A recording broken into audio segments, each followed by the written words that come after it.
All set, Mr. Chairman. Okay, I'd like to call to order the October 16th, 2019 meeting of the Harwich Conservation Commission. As required by open meeting law, the Conservation Commission is informing the public that this meeting will be video recorded. Anyone else intending to record is required to inform the chairman prior to the meeting. Anyone? Okay, so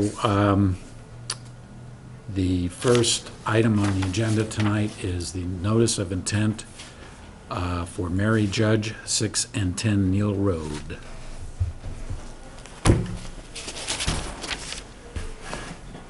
Nice easel. Don Munroe from Coastal Engineering, representing the judges. As you're all familiar, this is the end of Neal Road. It's a pretty substantial development on the property with new buildings and carriage house and various accessory buildings. The dune has suffered about between 3 and 5 feet of loss over the last 3 years.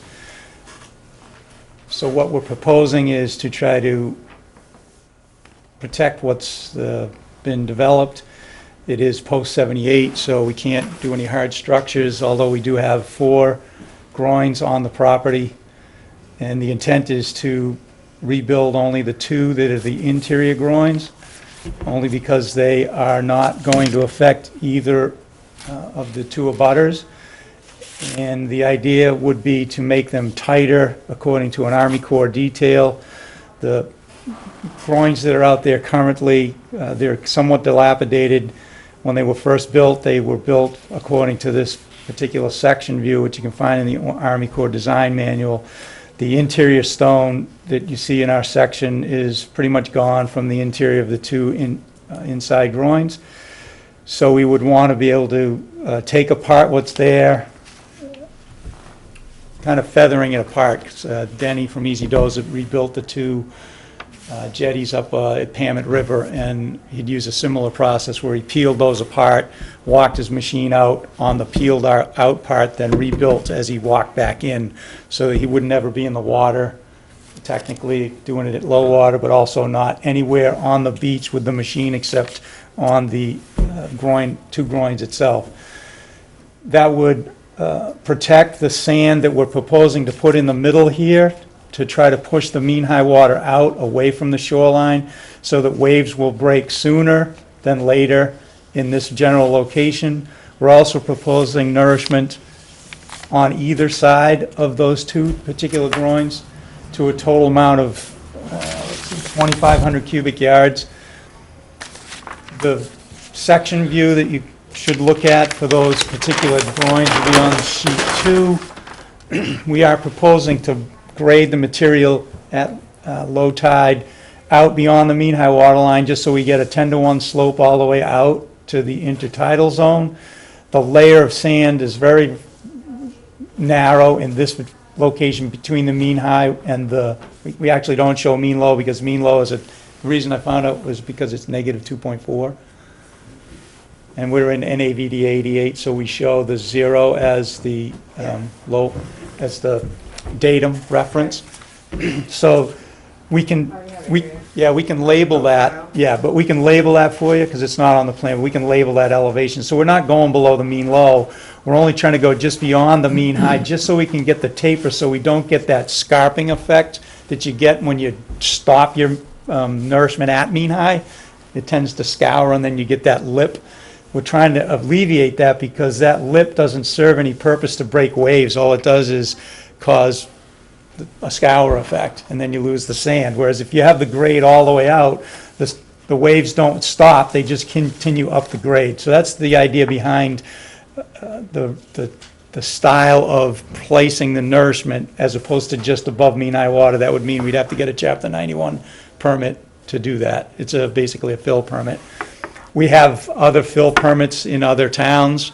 We attempted to get a fill permit back in like 2011 for the Beach Road town property, but that got stalled because of property ownership or something like that. But the idea also is to extend this dune line out. The dune elevation is roughly 7. We want to push that 7 out so we can augment the dune, but also put a sand drift fence. We're proposing a heavy-duty sand drift fence along here, but most of it will be essentially buried under the dune, about 6, maybe a little less. If you look at this profile right here, about 6 inches of it will be showing. The reason for the sand drift fence is if this material starts to get lost due to erosion, which we're sure it will, even though we're trying to cause the waves to break sooner than later, we do know erosion will happen.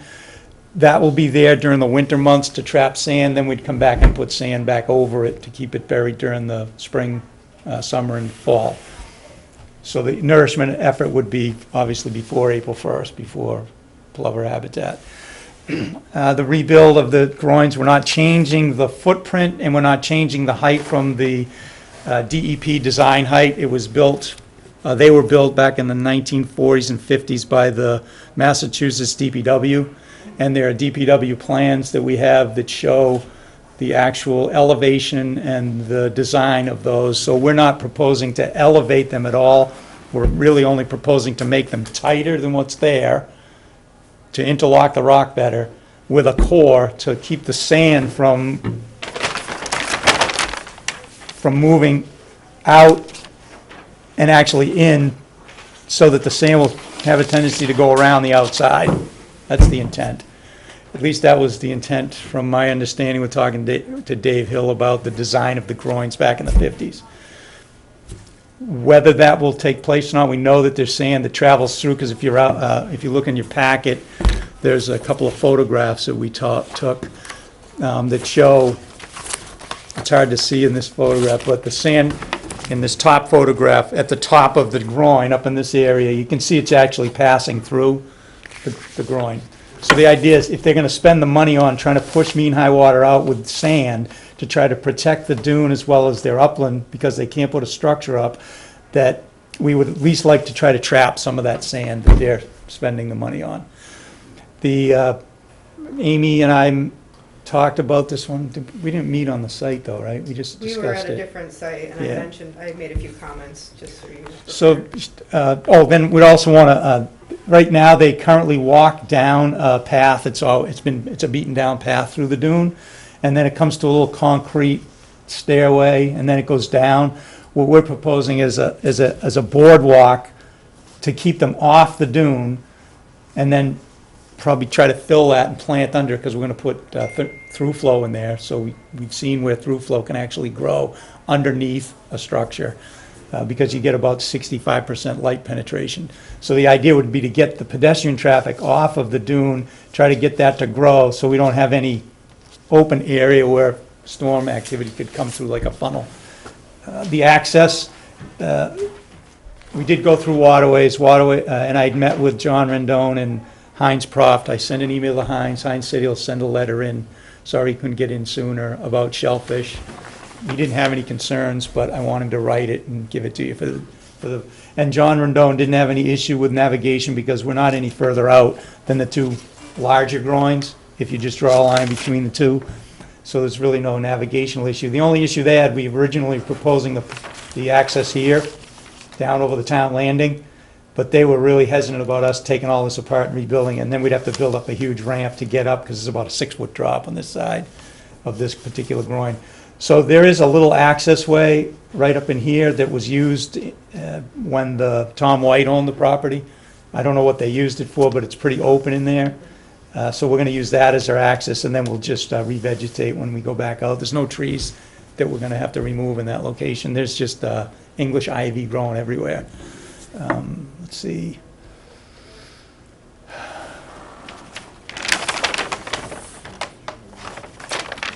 That's it. Any questions? Oh, the eelgrass. Charlie did a survey out here, but it was much further out than 100 feet, so he didn't even locate it. So I don't. On Oliver and the Morris site, it shows it over 100 feet, but we can't survey it now because it's supposed to be done in the summertime.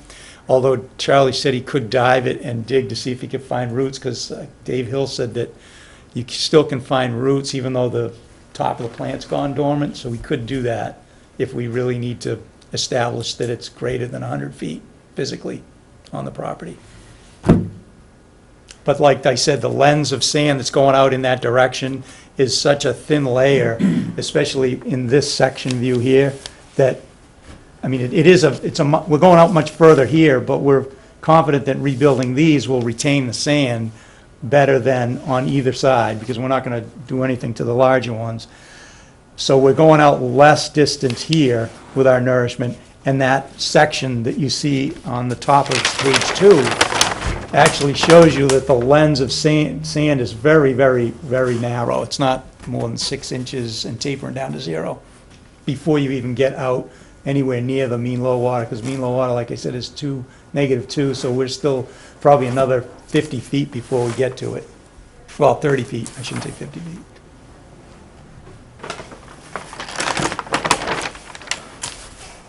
That's it in a nutshell, kind of. So, Amy? Thank you. So just to kind of consolidate, there are 4 main activities that they're proposing. Sand drift fence along roughly 512 feet of shoreline. Reconstruction of 2 groins, 2,500 cubic yards of sand nourishment, some below and some above mean high water, and a timber path for access and timber stairs to replace the concrete stairs. I guess I'll go from the top down.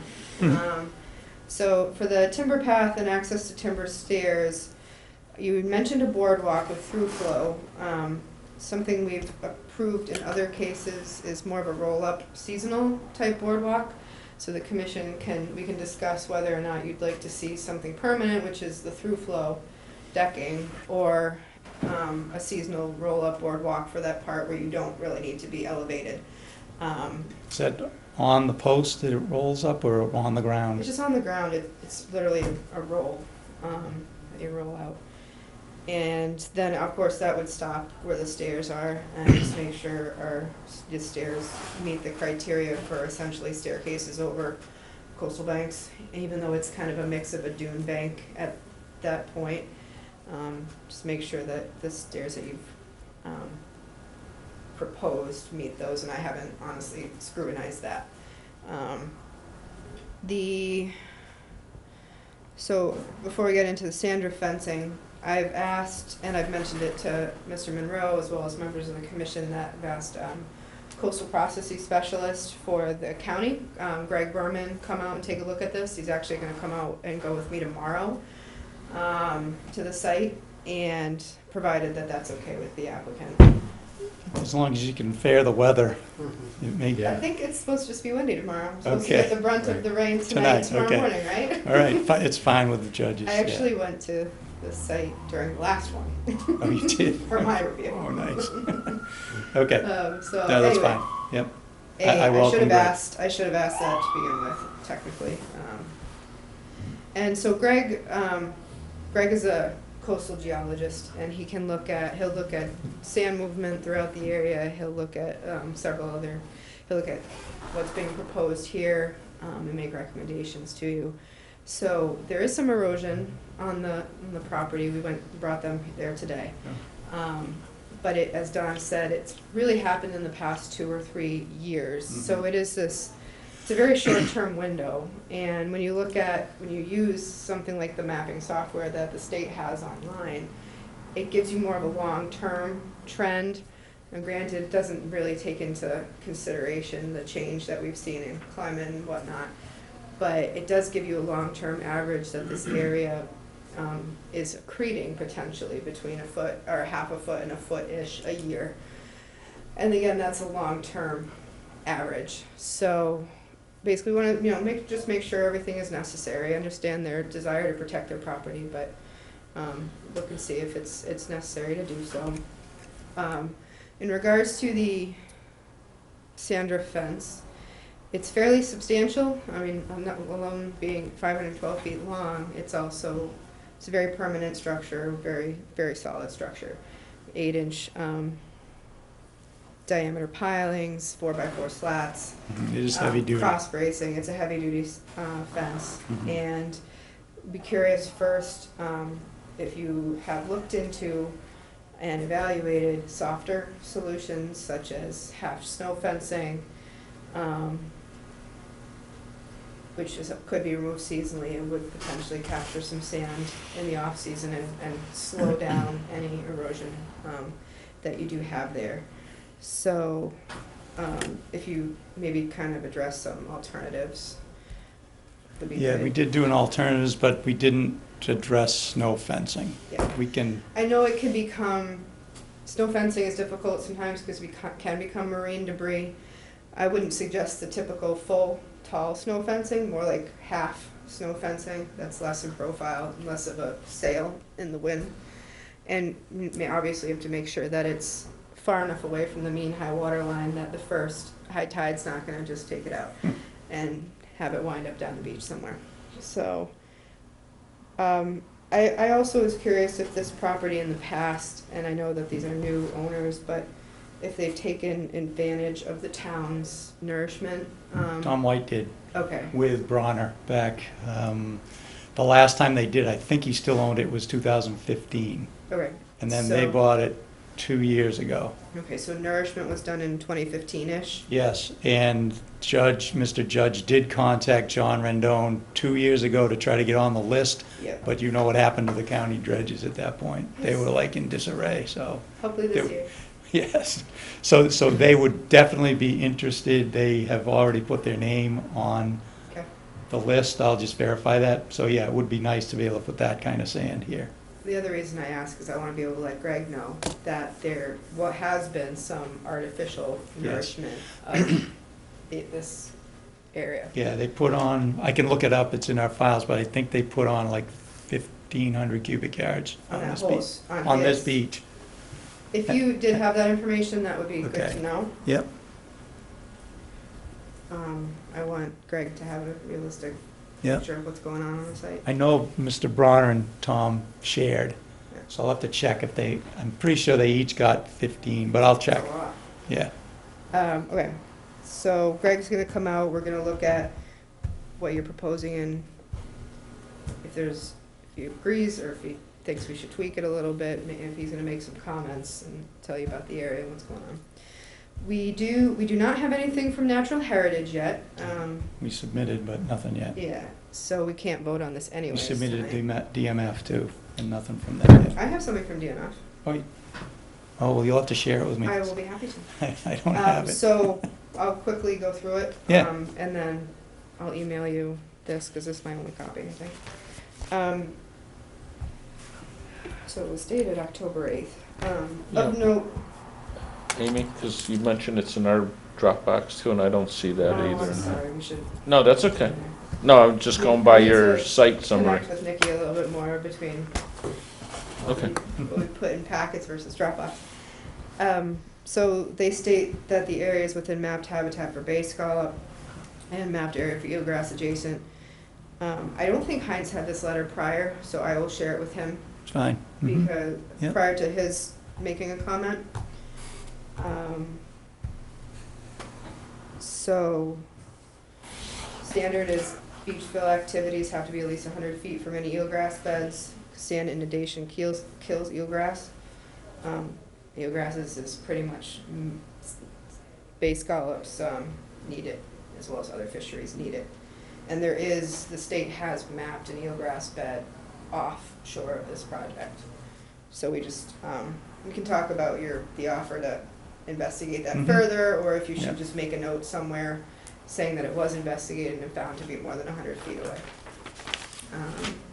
Could condition it too, if we get to that point. Yeah, yeah. I do have some concerns about nourishing below the mean high tide line. It can affect other marine fisheries, so just something to think about as well. Nourishment above would have to be an approvable slope according to Natural Heritage, even though we haven't had plovers at this location in a number of years, it is technically still mapped. So that's another concern I have with the permanent sand fencing is, would that inhibit plover nesting or foraging in that area between Dune and the tidal flats there? And would it be something, if we went to something more temporary, seasonal, would that be able to mitigate that?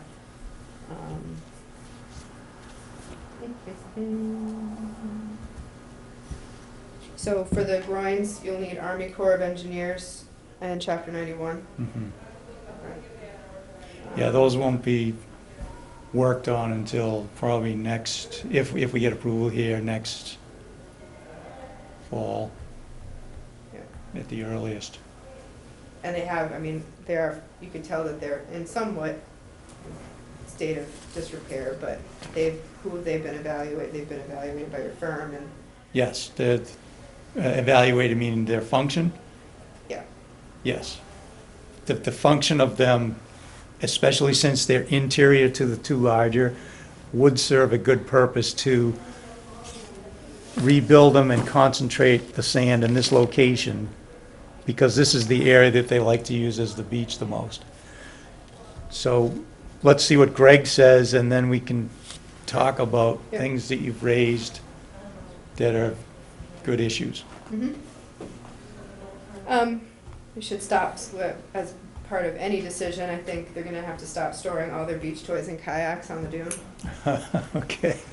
That's just. Oh, well, maybe we should put a kayak rack down there Observation. or something there, You seasonal. might wanna think about something like a raised kayak rack, thinking about something like that, cause there's quite a bit.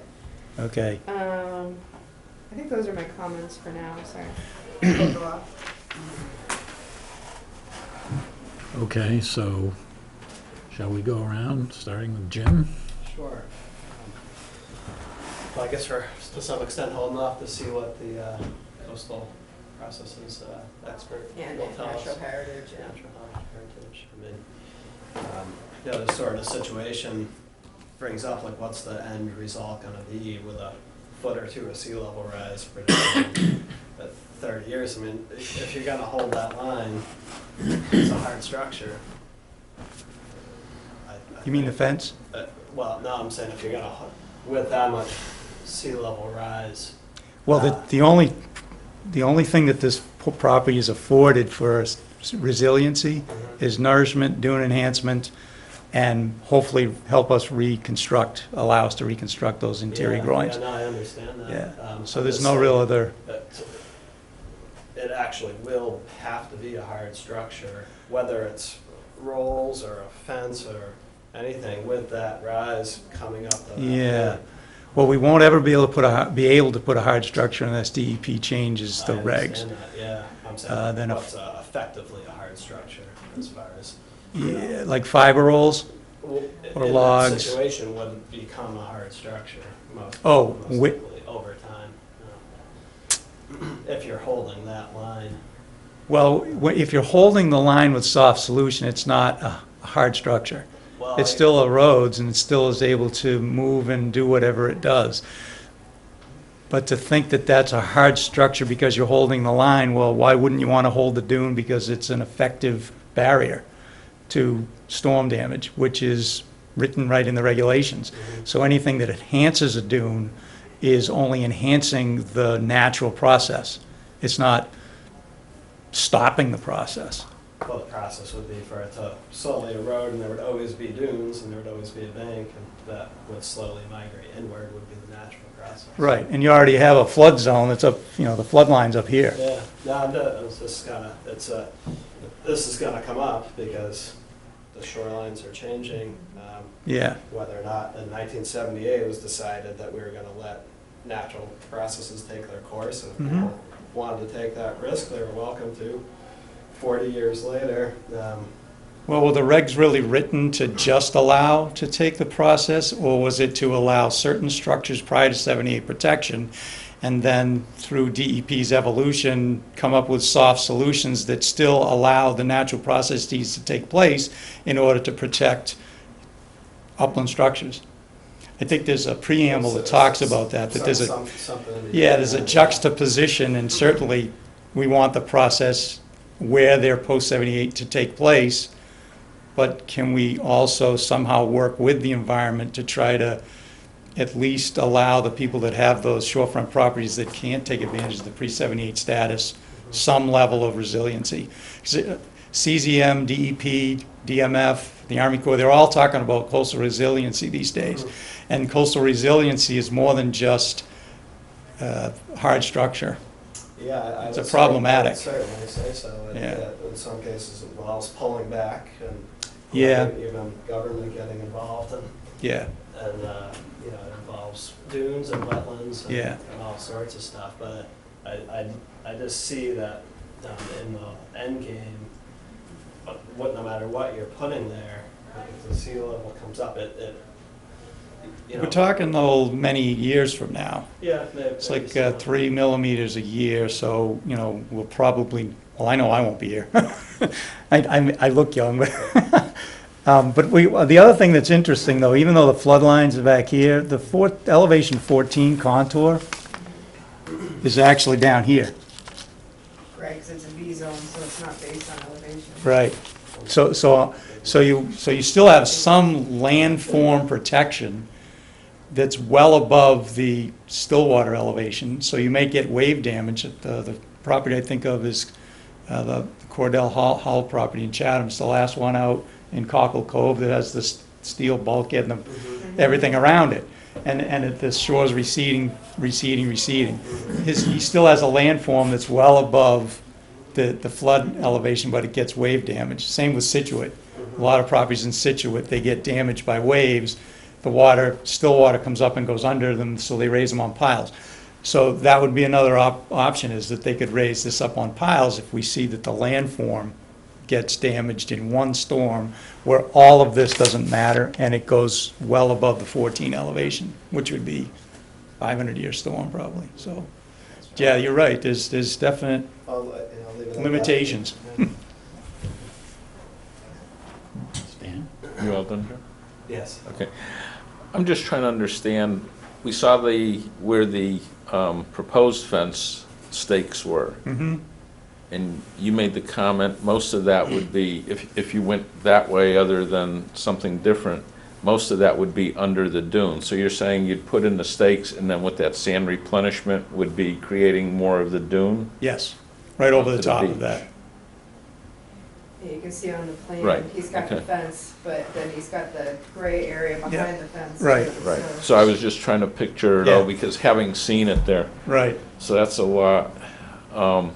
Whatever the stakes elevation was, Right. that's not the top of the fence. No, I understand. But But that that's would the be, where- line. yeah, the sand would go over the top of that, because we want to expand the width of the berm of the dune, because the width of the dune is effective in protecting the upland area. And did So- you say that if you had that approach, you were talking about replenishing sand every year? Well, it wouldn't necessarily be every year. We'd have to monitor, and quite often the commission will put a monitoring requirement in so that we can gauge how much sand and when we might need to do it. Since this really has only happened in the last 3 years, it would be nice to have a 5 or 6 year, calm period where we Right. don't have to do any nourishment. Because there were some beaches I've walked for over 20 years, over past Red River on Chatham, and I've seen them dredge sand and put it there, and 2 years later, it's all gone. Mhm.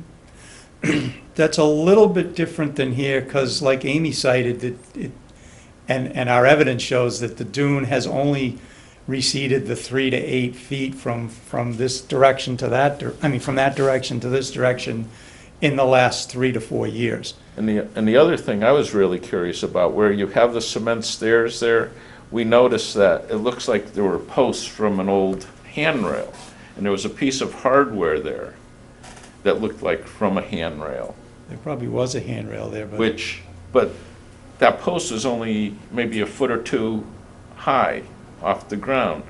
So my curiosity is, how much of that dune has accreted rather than eroded over the years? Well- Because the other thing is, if you just go down to the very next step, where the last cement step is, Mm-hmm. I mean, I don't have a shovel, but I just went with my foot, and under that sand, there was another cement step there. So it almost looks like there could have been a staircase, a significant staircase of cement there that had filled in with sand over the years. yeah, dune will roll landward. That, you want it to migrate landward.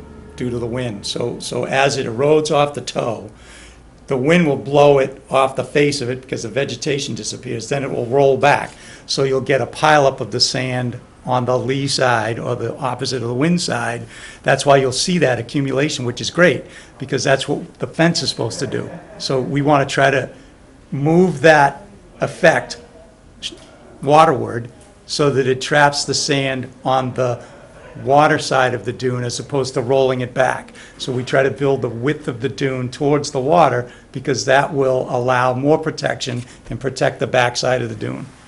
But I guess I hadn't seen erosion there. I mean, that's what I'm saying, that whole cement staircase could be buried. Yeah, but that's in the middle of the dune, Right. which is fine. We're not trying to do anything to that. But What you're saying is it's growing.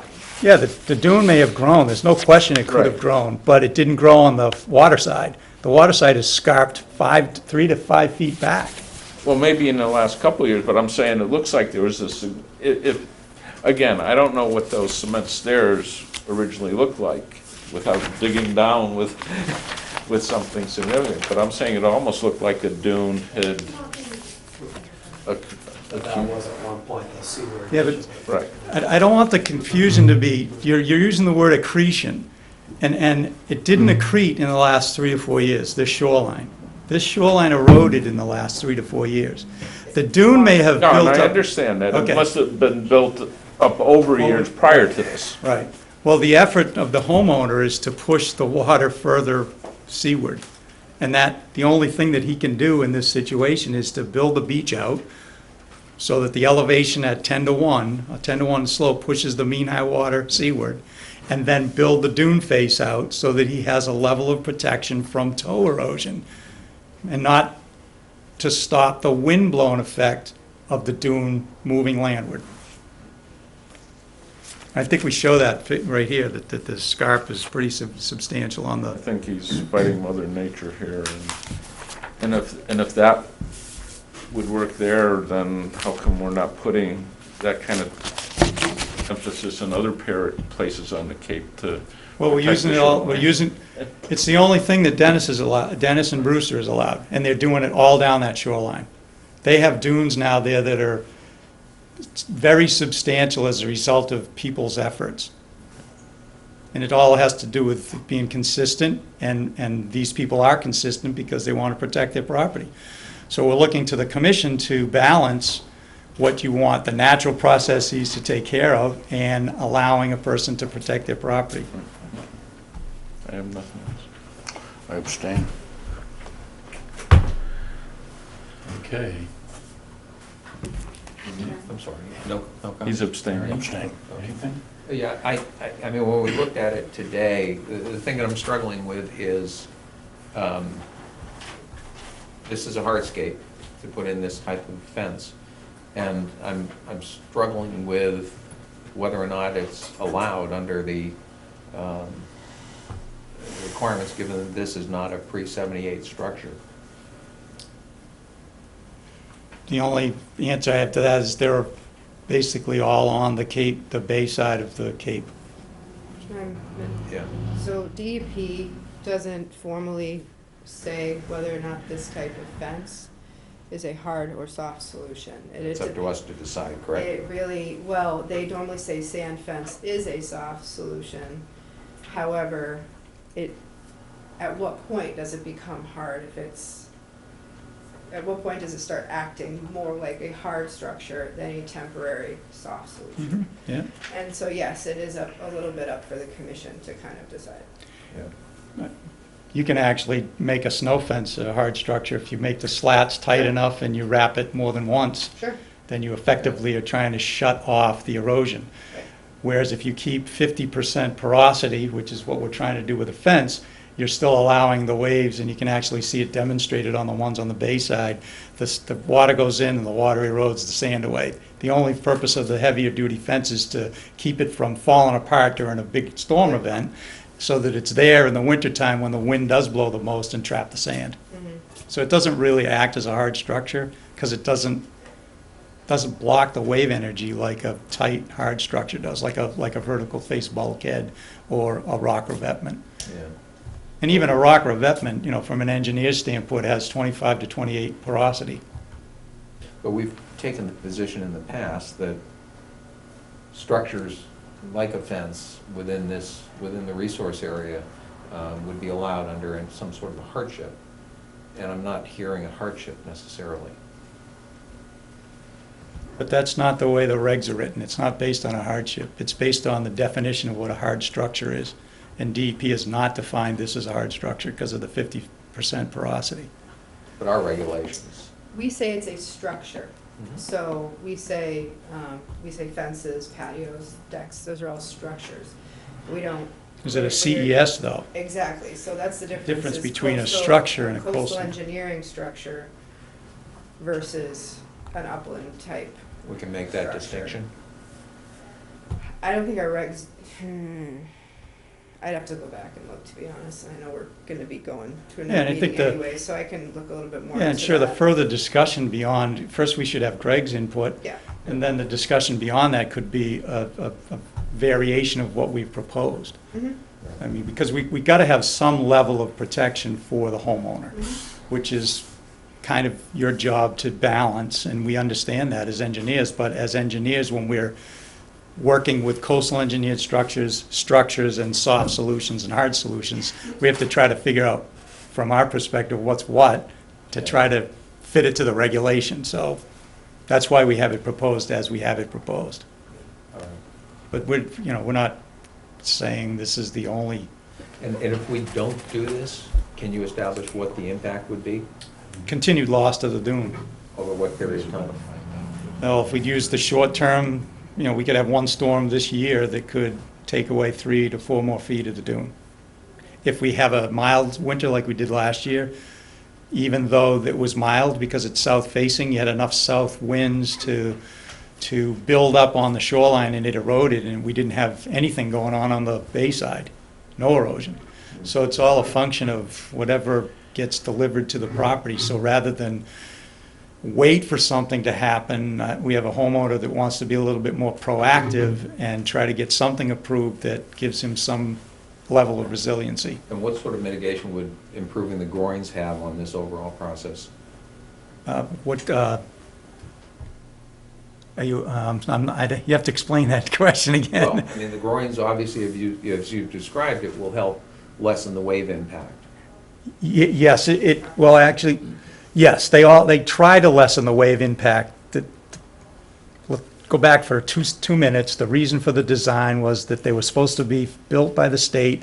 The state had a plan to fill them to entrapment, so that your beach would always be eroding out at this point of the end of the groins.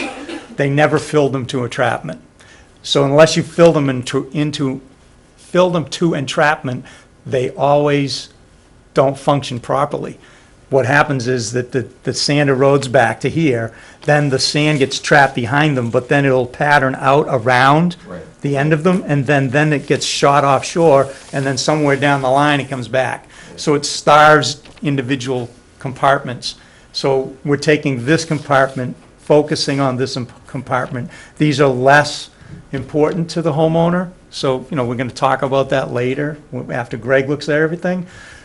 This is the real area that they like to use as a beach, so this would make more sense to concentrate everything in this location. The rest of the resiliency, we obviously have to try to fit it to what you're gonna be comfortable with. Have you seen that starvation effect with Yes. the other two areas? Yeah, so out beyond this one here, there's about a 6-foot drop. So any sand that's coming from up beach, because there hasn't been any nourishment placed Yeah. here in the last few years, is severely starved here, and it's severely starved right in this location. So there's a drop on that typical side of each groin. It's not as prominent here, because these two kind of protect whatever's going on in the interior. Yeah. So as far as mitigation goes, they're receiving the most mitigation, obviously, because it'll be protecting this area for them to have a beach. They ultimately want to be able to enhance the dune along the whole face to protect the upland property. So it's a two approach thing, two approach method. Yeah. I don't know if I answered your question, though. because you asked about mitigation, I wasn't sure. Because we are offering like nourishment, which is kind of a mitigating factor, right? If we offer the nourishment, then that nourishment's gonna get eroded, even though it may stay in here, it's still gonna erode out of here and erode out of here and go down this way. Yeah. And then we're also offering up plantings along the whole top of the dune. Would be less erosion on the easternmost, inside face of the easternmost groin, right? Here. Yeah. Yes, Most This of is it will be on the western side. on this side, the erosion happens here, so, But from their so, property perspective, it'd be on the western side of their Yeah. property, right? correct. Yeah. And would that suggest that they would be better served just focusing their attention on that part of the property? Over here. Since the sand does move in this direction, it makes sense to, if you were gonna lose an area to not put nourishment, it would be this area, you'd put less. And you put most of it from this from that end up, Yeah. because it will eventually move that direction. So as far as this structure with the fence that I'm concerned about, does it have to be the whole length of the property? Or can we just focus it on the western side between that first and second groin? Well, believe it or not, I'd wanna see more of the fence down this end. Is that the end you're talking about? No, the other end. You said the erosion is primarily on the western side. Yeah, here. Well, No, this east. that's where it accretes to. Well, isn't this west? West is over where I am here. Yeah, so that's this the here- eastern side. So this. Oh, yeah, you're right, sand. you're right, this is deposition, so yeah, Yeah. it would make more sense to put the fence on that end. Yes. But I guess I would be more comfortable,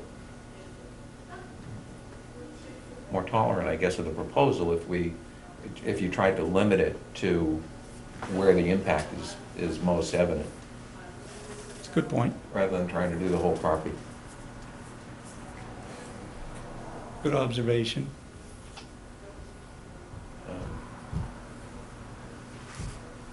And then I think you already covered stuff as far as using replenishment from resources the town has and that sort of a thing, so that would make sense as well. But that's it, no, that's all I have. Okay, so I have a few questions. I went through your 16-page narrative. Of course, some of that was restating regulations, but I Yeah. appreciate the thoroughness of that. It's a lot to digest in Mhm. one sitting. One of the questions that arose while I was going through that is there appears to be some tension in the document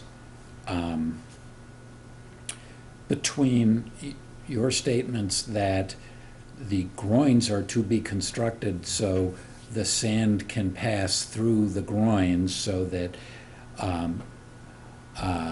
downwash sand, I'm not sure that's the correct term, but as the sand is moving west to east there, it can pass through the groins and move down the way it naturally would. And on the other hand, you're proposing to construct the fence there to capture the sand. So I'm wondering which one of these is the thing we should be focusing on, and what's the balance there? Because it would seem the fence, I mean, I understand why you want to capture the sand, but that's working against the notion that you should have this transparent flow of sand in the downwash area. And so that's a question I have.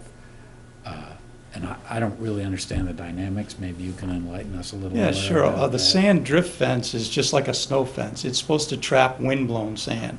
Its function will not trap the dune sand to keep it from eroding.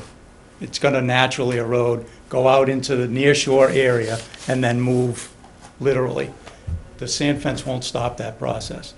The sand fence, when we use the statement trap sand, it's to trap windblown sand like a snow fence, so that the dune actually builds, and then when it's time for it to erode, the water will come through the sand fence, because it's not there to stop the water. The water will erode the dune, but remember, the fence is 6 feet seaward of the face of the eroded dune now. So if we're placing it 6 feet seaward of the eroded dune, and we build that dune out over it, that still will have plenty of sand to erode into the near shore area by water. And until it becomes exposed, it won't start trapping any windblown sand until such time that it becomes exposed. So we're not, it was an interesting word, you used tension, I like that, between that and the groin. The two interior groins, we're trying to build them such that it'll minimize how much sand goes through them, so that this sand stays in place and this sand stays in place. All other sand, because these two end groins are not being worked on, they're porous enough that sand will go through them. So I'm not sure I'll have to look through our document, because it shouldn't be stating that the two that we're rebuilding are rebuilding to a point where we're allowing sand to come through. Sand still will go through, because you can only get rocks so tight. You still have a 25% porosity, so sand will go through, but not to the level that it's going through now, because you can see sand, even in one of our photographs, there's pockets of sand in and back of the rocks, and the rocks should be tighter together, so you don't see that. Okay. So another question I have is, you stated that within the last maybe 2 or 3 years ago, there was maybe 1,500 yards of sand brought in? 2015. So, and where did that sand go? It either went offshore. No, that's not my question. Oh, okay. My question is, when the sand was brought in, where was it? Oh, where did it get placed? Well, they placed all of it above mean high water.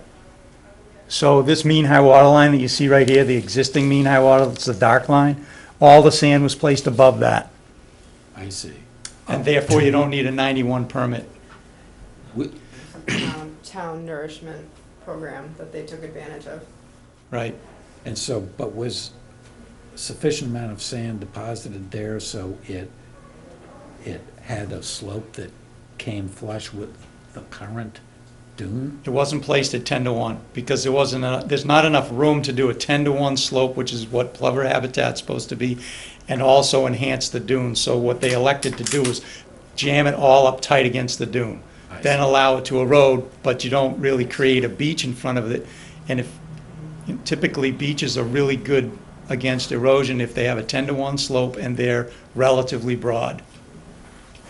And that's the idea in this we're trying to do that over the whole, I keep focusing here, but we're trying to do that over the whole site so that wave energy is dissipated, the waves feel the bottom of the ocean sooner than later. When you put all of it above mean high water, you're just allowing the waves to come in and chew it away. So I want to get back to Stan's question too about the appearance that the dune is filled in where the concrete steps are. And you were saying that that is really the shoreward motion of a dune. So are you saying that sometime previously, some years ago, there was a coastal dune actually considerably seaward from where the even mean high water is now? Is I would that say a yes. contention you're making? I would say yes. Because the cesium transects that you can look at shows the shoreline further seaward than what it is today. And they go back to the 1800s. And you can look at charts even before that, because we have some in our office that go back to the late 1600s that show a much different shoreline. Weechmere Harbor wasn't there. Allen Harbor wasn't there. All those got dredged out when the shoreline started to Sure. recede. So, yeah. Same on the Bayside. The Bayside was in some places, there were actual roadways out where there's water now. Hundreds of feet. Same at Red River Beach. It was actually not 200 years ago, but 200 yards farther out. Yeah. Crazy. I see. Okay, I don't have any other questions. I guess I should ask whether there are any comments or questions from the public.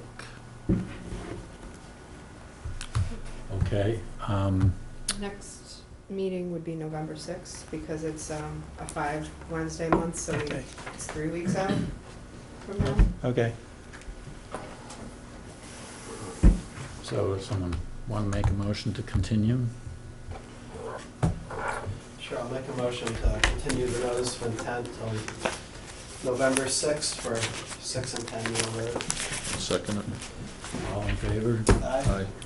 And one abstention. And one abstention, right? Thank you. Thank Sorry you. to take so much time. I know you guys No, want to it's get out of here interesting. soon. I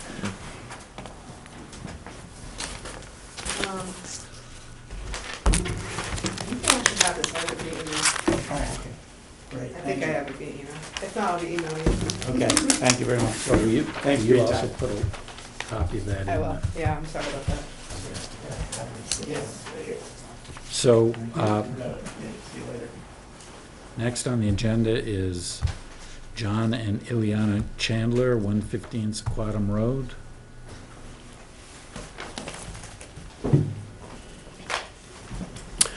Good evening, Matt. Matt Farrell, representing the Chandlers. Everyone should have a revised plan in front of them, so we'll just check that first. In the bottom right-hand corner is the title block. At the top of the title block, your plan should say revised 10/8/2019. Revised plan. I have extras if need be. Site plan for existing dock, is that? So above that, above the name, should say revised 10/8/2019. Oh, in smaller print there, Yeah. okay. Does anybody want full size?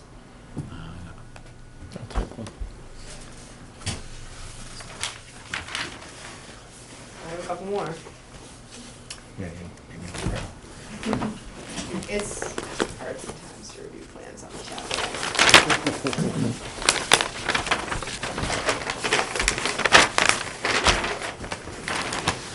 So there are several revisions. John O'Reilly put a letter together dated October 8th.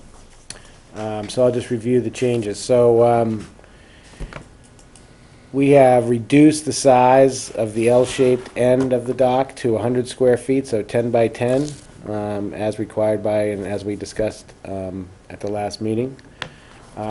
We also added one 8-foot extension seaward to ensure there was be enough water at the end of the dock. We've now estimated there's 3.1 feet of water at the end of the dock. I think the last time we were looking at about 2.8 maximum.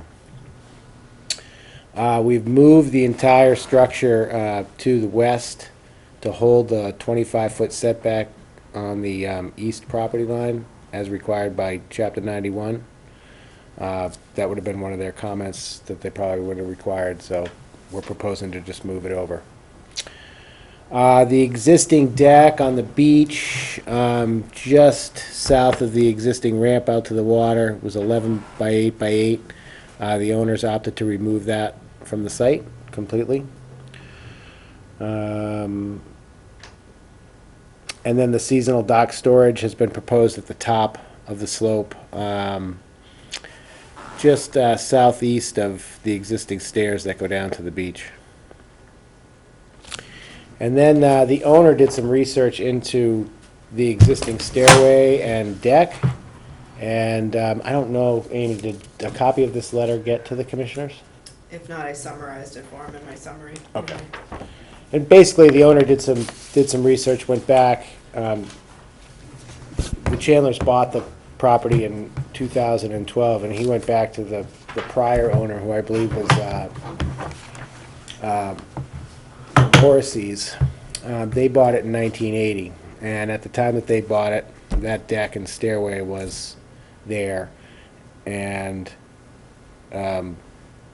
he reported that when he spoke to the prior owners, they said it was there when they bought it in 1980.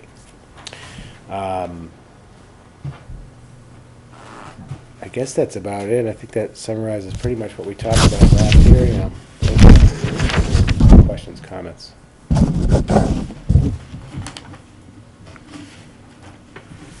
Amy, do you? Yes, I do. Hang on a second. That's fine. Finishing a thought, because No hurry. you can't.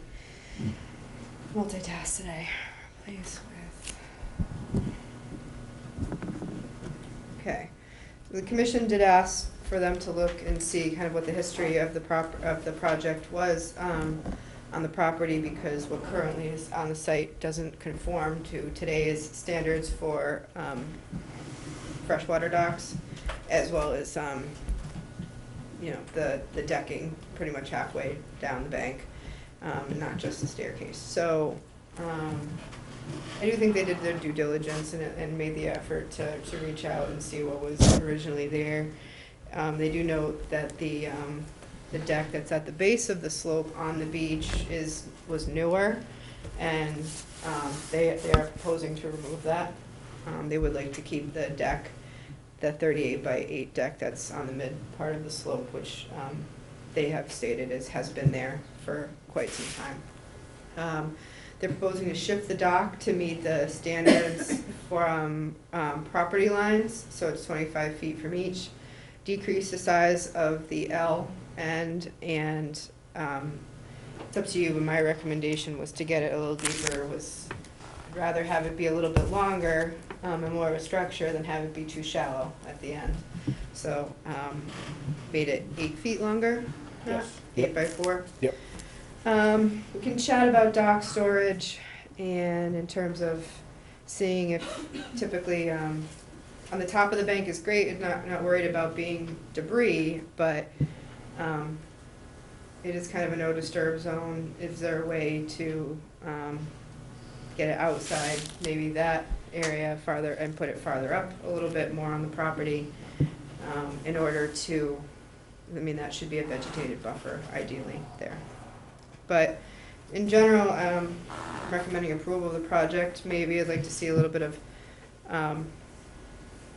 planting potentially. I don't think you need a planting plan, but along the toe of that slope potentially there, which will only help to prevent erosion of the banking and provide stability of the banking in the long term. But that's something I think, if you saw fit, that we could condition that to be done.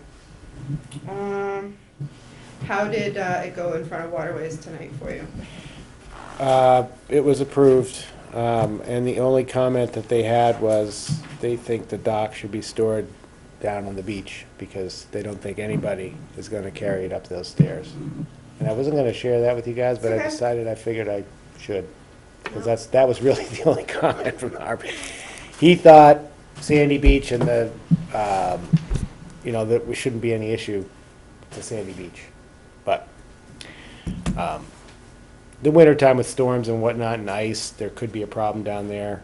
But that was their only comment. Yeah, our job is the environmental aspect, so.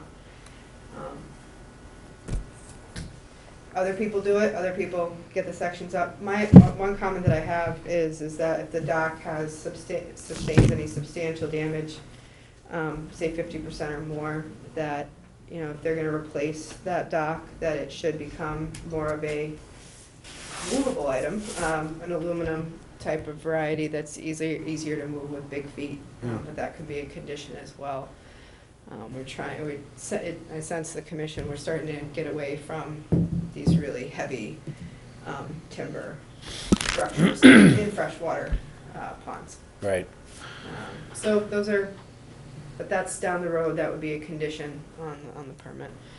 I think that's it for me for now.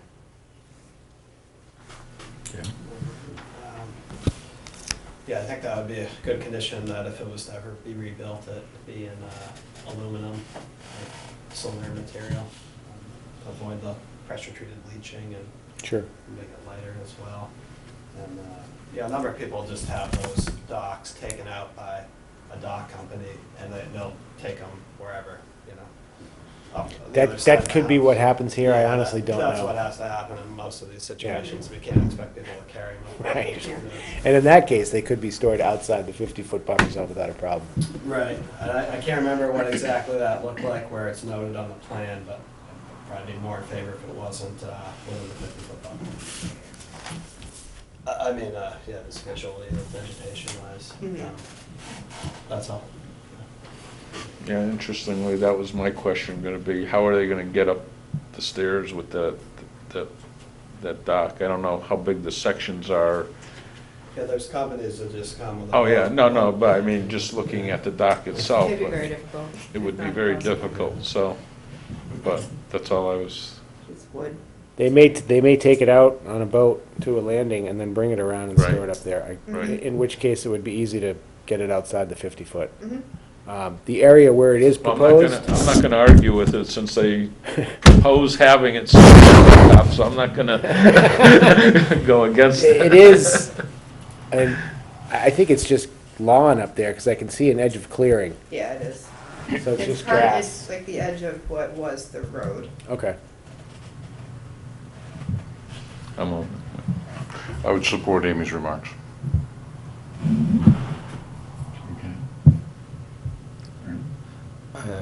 My preference would be if it's either putting it at the top of the stairs as proposed here, or leaving it down on the beach. I think I'd be more comfortable leaving it on the beach, actually, rather than putting it in an area that's vegetated right now that hopefully would destroy that vegetation. And I'm not sure what the impact would be if they left it on the beach. Potentially during, I mean, it would prevents any growth of vegetation that would want to be there. And also during a storm event, it could cause damage to the banking, hit up against the banking, cause erosion. If you got, when we do get waves on Long Pond. Okay. All right. That's my own comments. Yeah, well, I guess I agree with all of the above.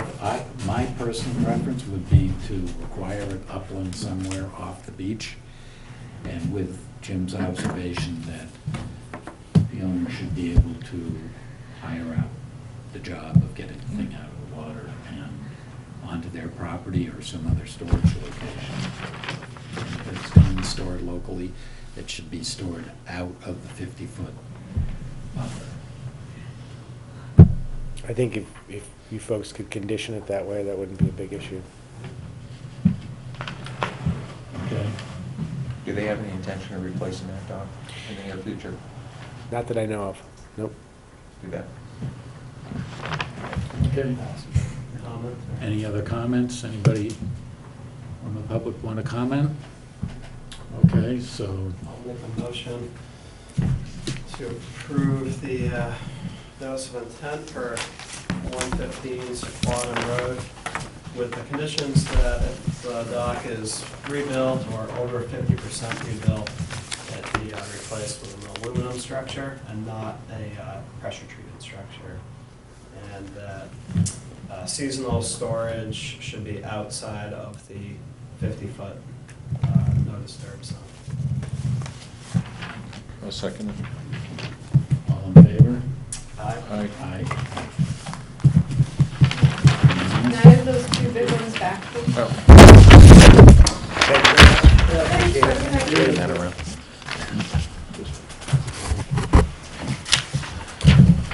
Okay, next we have Joseph Preston, 0 Sequatum Road, parcel W2-C, it's for, storm damage repairs. they want to notice a continuance. Not right now, in a minute. Oh, okay, I know. No, this Another is for sequatum. Oh, okay, heard that. requested a continuance. Yeah. Oh, I'm sorry, okay, so.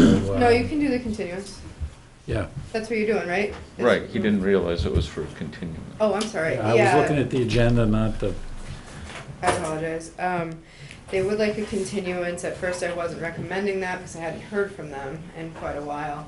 There was a little bit of a disconnect between the parties working on this. I see, And okay. we do have a new engineered plan. I don't know if it got put in your Dropbox yet because I knew we were going for a continuance. But it shows a reduction in the wall. But they have yet to really touch base with the landscaper on the project. Actually, I heard today that they want to meet with me and the landscaper about the planting on Friday this week. So I think it is slowly but surely moving, so I would recommend the condition, or the moving the meeting to November 6th for 0 Sequatum. Okay. Do you want to listen to that? Okay, I'll make a motion to continue to November 6th, 0 Sequatum Road, storm damage repairs. Second. All in favor? Aye. Aye. Okay.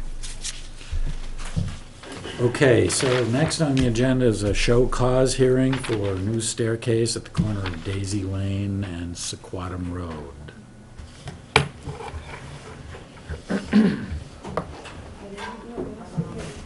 And you don't have to do this right now, but folks in the audience, if there's a sign-in sheet, if you don't mind signing in, or writing your name for anything, but especially if you want to talk at all during the meeting, for the minutes, we have your name. Should I sign You can do it later or now, whatever you want to do. it? I just have a summary. You can, yep, you want to give it to the chairman here.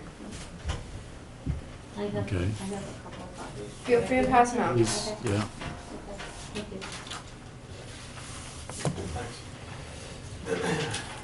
you. Thank you. Oh, thanks. Thank you. I don't know what to do. Oh, Well, you I'm can- getting- I'll help you. You're gonna I'll help tell, okay, talk to me help for a you. second, I'm not sure what to do. So, I'll just introduce the subject Okay. and then I'll turn it over to you. So basically the purpose of this meeting is to kind of discuss what happened and where we go from here. Okay, So, I met with yourself probably almost a year ago at this point, maybe early spring, it was like a year and a half Yeah. ago, yeah. at the corner of Daisy and Sequatum, and you discussed replacing the concrete stairs that were in really bad shape with a new set of stairs. And we had discussed, okay, well, it's probably pretty doable. We want, but we need an application for that. Just like the folks who were here tonight for other things, is that we needed to have a hearing about it. Because we do have standards for, that these staircases have to meet. So fast forward to a couple weeks ago, found out that the staircase actually was 95% done by the time I got down there. So I just let them finish because it was not going to be safe. And, found that you didn't have a permit for the work. So that's essentially where we're at. I did take a look at the work, and a couple of concerns is that, one, the staircase doesn't conform to our regulations for staircases over inland banks. And also that the old concrete was kind of placed at the toe of the slope where it had been eroding. And that is acting as a revetment, if you will. What is the toe of the slope? The bottom of the hill by the beach. Yeah, they were freestanding, it was all eroded underneath, and they twisted the staircase, the concrete staircase, Yep, that after we met, Yep. the next year, we had this really bad Oh, I storm. understand. And Should bring a it picture up. eroded the whole beach area, and it went underneath and compromised the staircase going down. There's 26 stairs going down, it's a very steep slope. Mhm. And the last 5 you can see there's a little arrow So, on there excuse that me, it was totally Before we go any eroded. further, could you please just state your name? sorry. Okay. What's that? State your name. Oh, Tell us Laurie who you are. Phillips. Laurie Phillips, Yeah. thank you. Go ahead. Okay. So Lori, why don't you go ahead? I mean, what I was talking about was this concrete that's away from the stairs. Yes, because when we were trying to put the staircase in, the staircase just was falling apart at the Yep. bottom. There was 5 stairs at the bottom. That there was no, like, if you went down the stairs, you would have had to drop down, basically. And if a little kid went underneath there, it was so dangerous. I mean, it was hollow underneath. So, what happened is that when you came, I was really looking for a railing going down, because there's nothing. It's very scary, and then even, you really trip going up the stairs, because they were all different heights. There was some 3.5 inches taller than the other ones. And so when you're walking on a normal foot with things in your hands, or a kid, or whatever, you fall up the stairs. So that was a concern. I just have to tell you, I thought when you came, and looked at it, and when you said there was a okay for a railing because Second Street did it, this is a deeded beach right property. There's no one knows who owns the property. I You all asked the have town. You all have. We part have ownership. deeded Right. right to it, so, Access, yeah. access to it. So I went to the neighbors and asked them if they would, help me fix the staircase, because you said it was okay if I put a railing in, because Second Street did. Yeah, put a railing in to make it safe. Yeah. Not rebuild the whole set of stairs. And They carve put, I know, everything they out. put staircase in, and the thing I heard was for safety reasons. And so that in my head, I said to my neighbors, it was okay because I thought really that I had okay from you to put the railing in for safety reasons.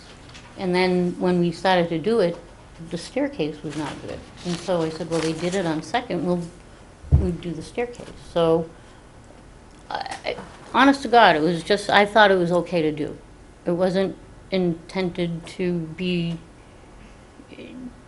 it's totally a safety reason that I did it. And it's a beautiful staircase. And my neighbors all pitched in and helped me do it, like they did 50 years ago when that staircase was put in. That's great.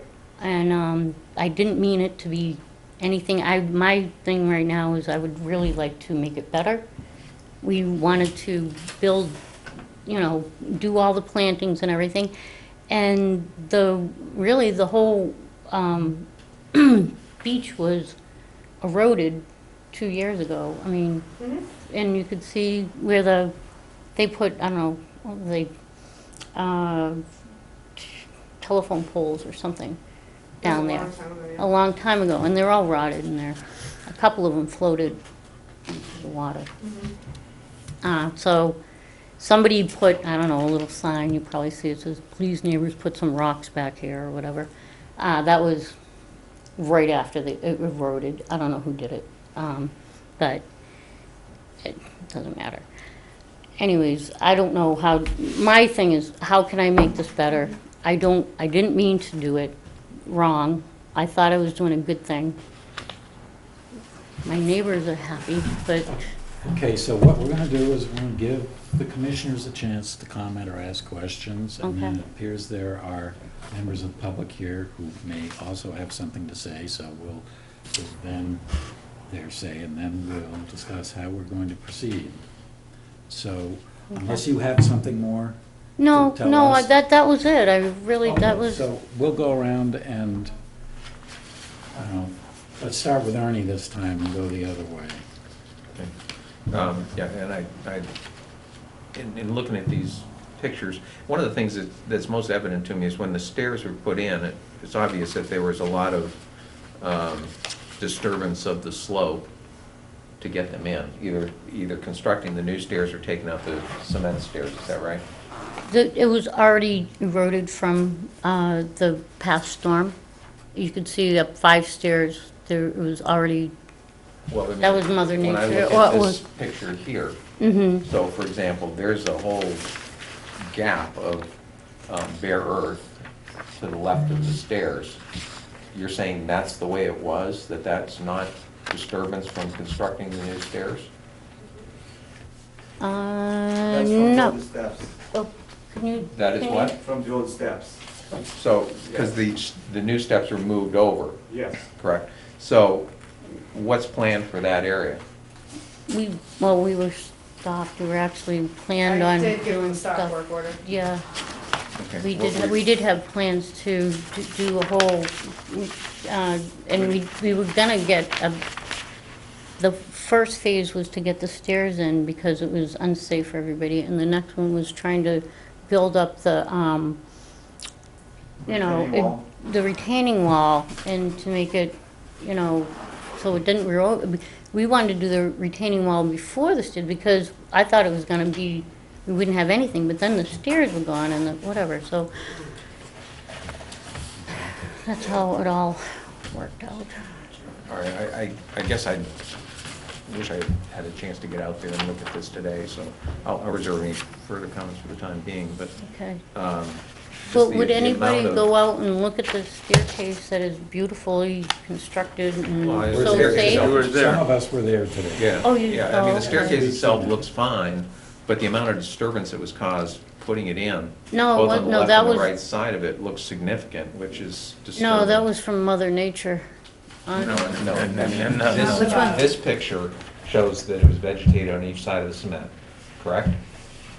Yes, yep, And when I yep. turn this over, there's a whole strip of bare earth on the Oh, right yeah, side well, of the we fence. did, yeah, we didn't And finish on this it. other photograph, it shows there's a whole strip of bare earth on the other side of the fence as well, of the stairs.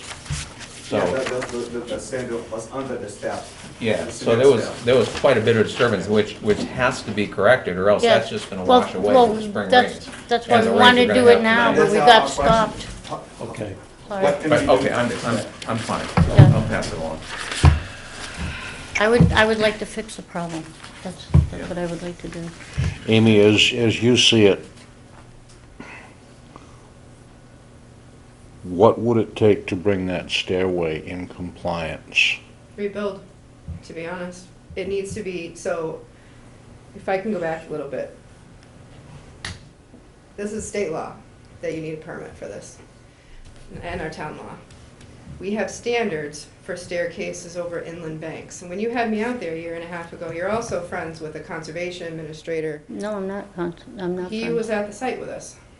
from I'm not off-site. friends with Okay. him. Okay, I'm sorry, but I'm just stating is, there's standards for this building.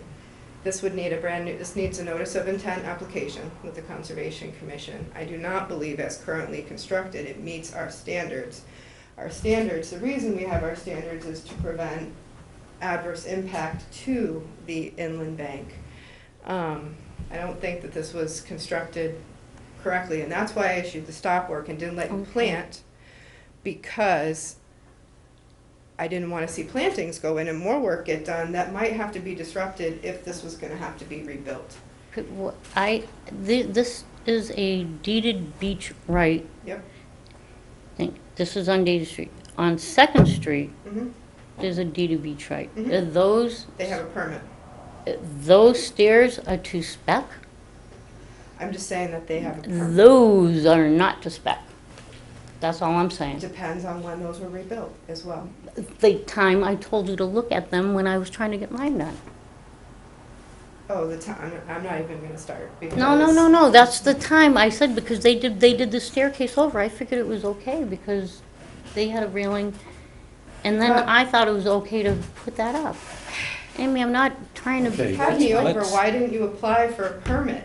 If you knew you had to call me to have me over there. I to didn't begin know with. who was the owner of the land. And I called. Nobody knows who the owner of the land is. You all have deeded rights. Yeah, but what does that mean? It just means that you have the right to access the water. That's all that means. But who owns the land? I don't think it has a set owner. But that's irrelevant, because whoever owns the land, a permit is required for you to do anything. You don't have to be an owner. So, I mean, anyway, I think we should, My recommendation. rather than arguing, we I'm should sorry. just. I'm sorry. I we just should- was upset we about should this, try- and I apologize if I've been a We little should- No, harsh. I'm sorry too. I made your points, I think we just need to go around and then Yeah. hear from others here, if anybody else here has anything to say. Were you done, Mark? Yes, for the moment. I know you talked about the 5 stairs at the bottom. Were all of these stairs removed when you built the new stairs? The cement stairs that were in this picture? Yes. So I- everything's been removed? Yes. But it was, once they started to No, remove. that was the question. Yes, So that's the you question. removed all stairs even though the bottom 5 were damaged? I built the stairs. When I broke the first step, everything came down. Doesn't matter. So the real question goes back to Amy's point. Nothing should have been done without a permit, so that we would have had a design plan, know that the design was adequate or not. From what I can see down at the beach, the broken cement was just thrown behind some of those old Well, for now, but it's not done. Doesn't matter, they Everything were was just put- thrown in there, which shouldn't have been, again, that's more disturbance on the beach and that bank. Whether you thought that was the right thing It's to not do or not. disturbance because there's I two just- high lines I'm- in I'm- front of it. No, it and was we weren't- disturbance, you just dumped it there. That's It wasn't done disturbance. yet, though, we were stopped. I have nothing else to say. Okay, I'm sorry. Jim? Yeah, it seems like the main issue is that there's not a design and not a permit.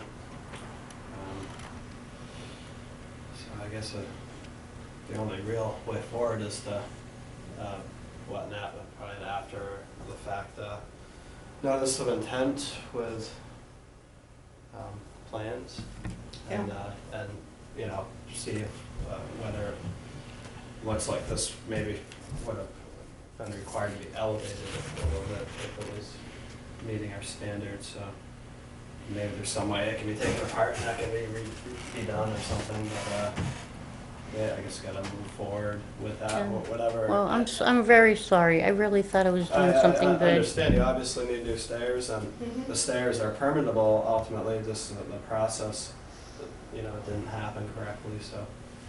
So, a question, the rises, how big it has to be the rises? It's not so much that, it's actually off the land, Up there. the whole thing, yeah, a certain amount, not. I'm sorry, I forget your name. What was your name? Ronaldo. Ronaldo, if you wanted to, what I can do, because again, I'm sorry if I was a little harsh. We understand. So, we're happy to work with you, that's the thing. We're happy to work with you, but if you can give me your contact information, I can send you our regulations that stairs over inland banks have to meet. I'm happy to just email that to you. We'll give you a copy of the notice of intent application, which is the type of application you need to file for this work. And you're gonna need some sort of a site plan, a plan for the area. So whether that be something that you can do, whether the commission wants a site plan showing the actual topography of the land and everything that's an engineer's done, or if it's sufficient to have a contractor, do a sketch plan of it's a scale plan of the stairs, that's up for the commission to decide. Typically, we do required site plans from engineers. And we're just trying to have the same rules across the board. So if you leave me, Lori, I think I have your email, but if not, I'll take it again. And Ronaldo, contractors are also responsible, my mistake. responsible for knowing the Yes. regulations. Yeah. So the commission can issue a fine if they choose to. That's your purview if you want to do that. Or if you want to see how this goes with the, working together to correct this. I would like to work. Still about the stability of the bank, Mhm. because it takes some time, I suspect, for them to put some sort of an alternative set of stairs in place. Whether we require that they put fiber rolls on it, or something, just to make sure that it doesn't wash away between now and next spring. Well, there's never have a mat, you can kind of extend up the whole thing, Could natural mat. you put a layer of jute on top of it? Yeah. That's what I was gonna say is, That should- on those, where it's not vegetated now, on the sides, is to put, a jute matting down, staple that down so that it doesn't erode. I'm actually surprised that after the rains that we've just had, that we didn't see more erosion down there. So that's a good thing that we didn't see as much. But yeah, mattings along the side as well as maybe a fiber roll at the bottom to stop any, in the Also, meantime. this is pervious, it'll come right through the deck too, the existing stairs, and erode underneath them as well. So I I don't think know that, how we can fix that underneath can't get that though. jute underneath them? Are they raised off the ground? No, Doesn't, looks like the stringers are right down on the ground. I don't see how you're gonna that's do that. part of the problem. I think the bulk of the water would be broken on the steps. The stairs might. Biggest damage I can see on the outside edge. Sorry? If you break the stairs right now, it's gonna be even worse for the ground. We're not gonna, the stairs are gonna stay for right now. Okay. No, nobody's saying remove them right now. I do agree, if you moved them now and left that open, it would be terrible, it would be bad. And we did talk about filling under the stairs and that side. I have to say, I think, I'm Beth Windmill, by the way, I live on Daisy Street. That facing the stairs from the beach, the left side had, before we began, had been eroded because it was used like a dog path.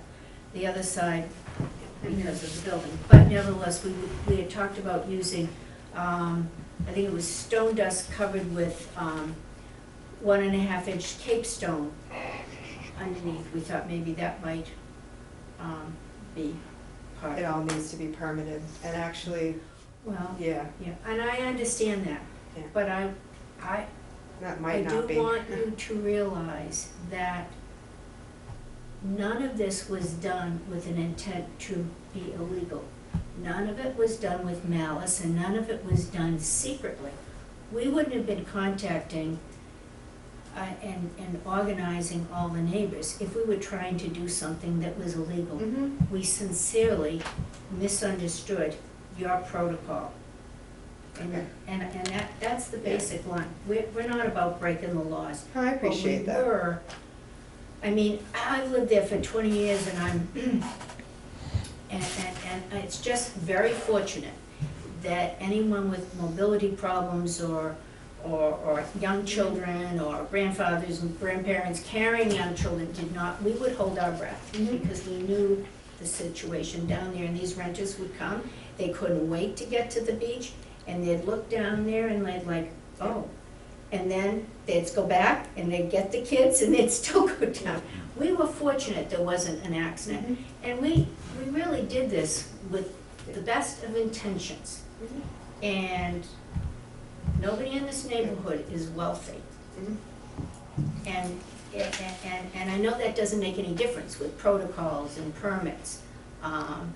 But it is a consideration when we start doing whatever we have to do. Like with anybody's budget, we have to do priorities and go from there.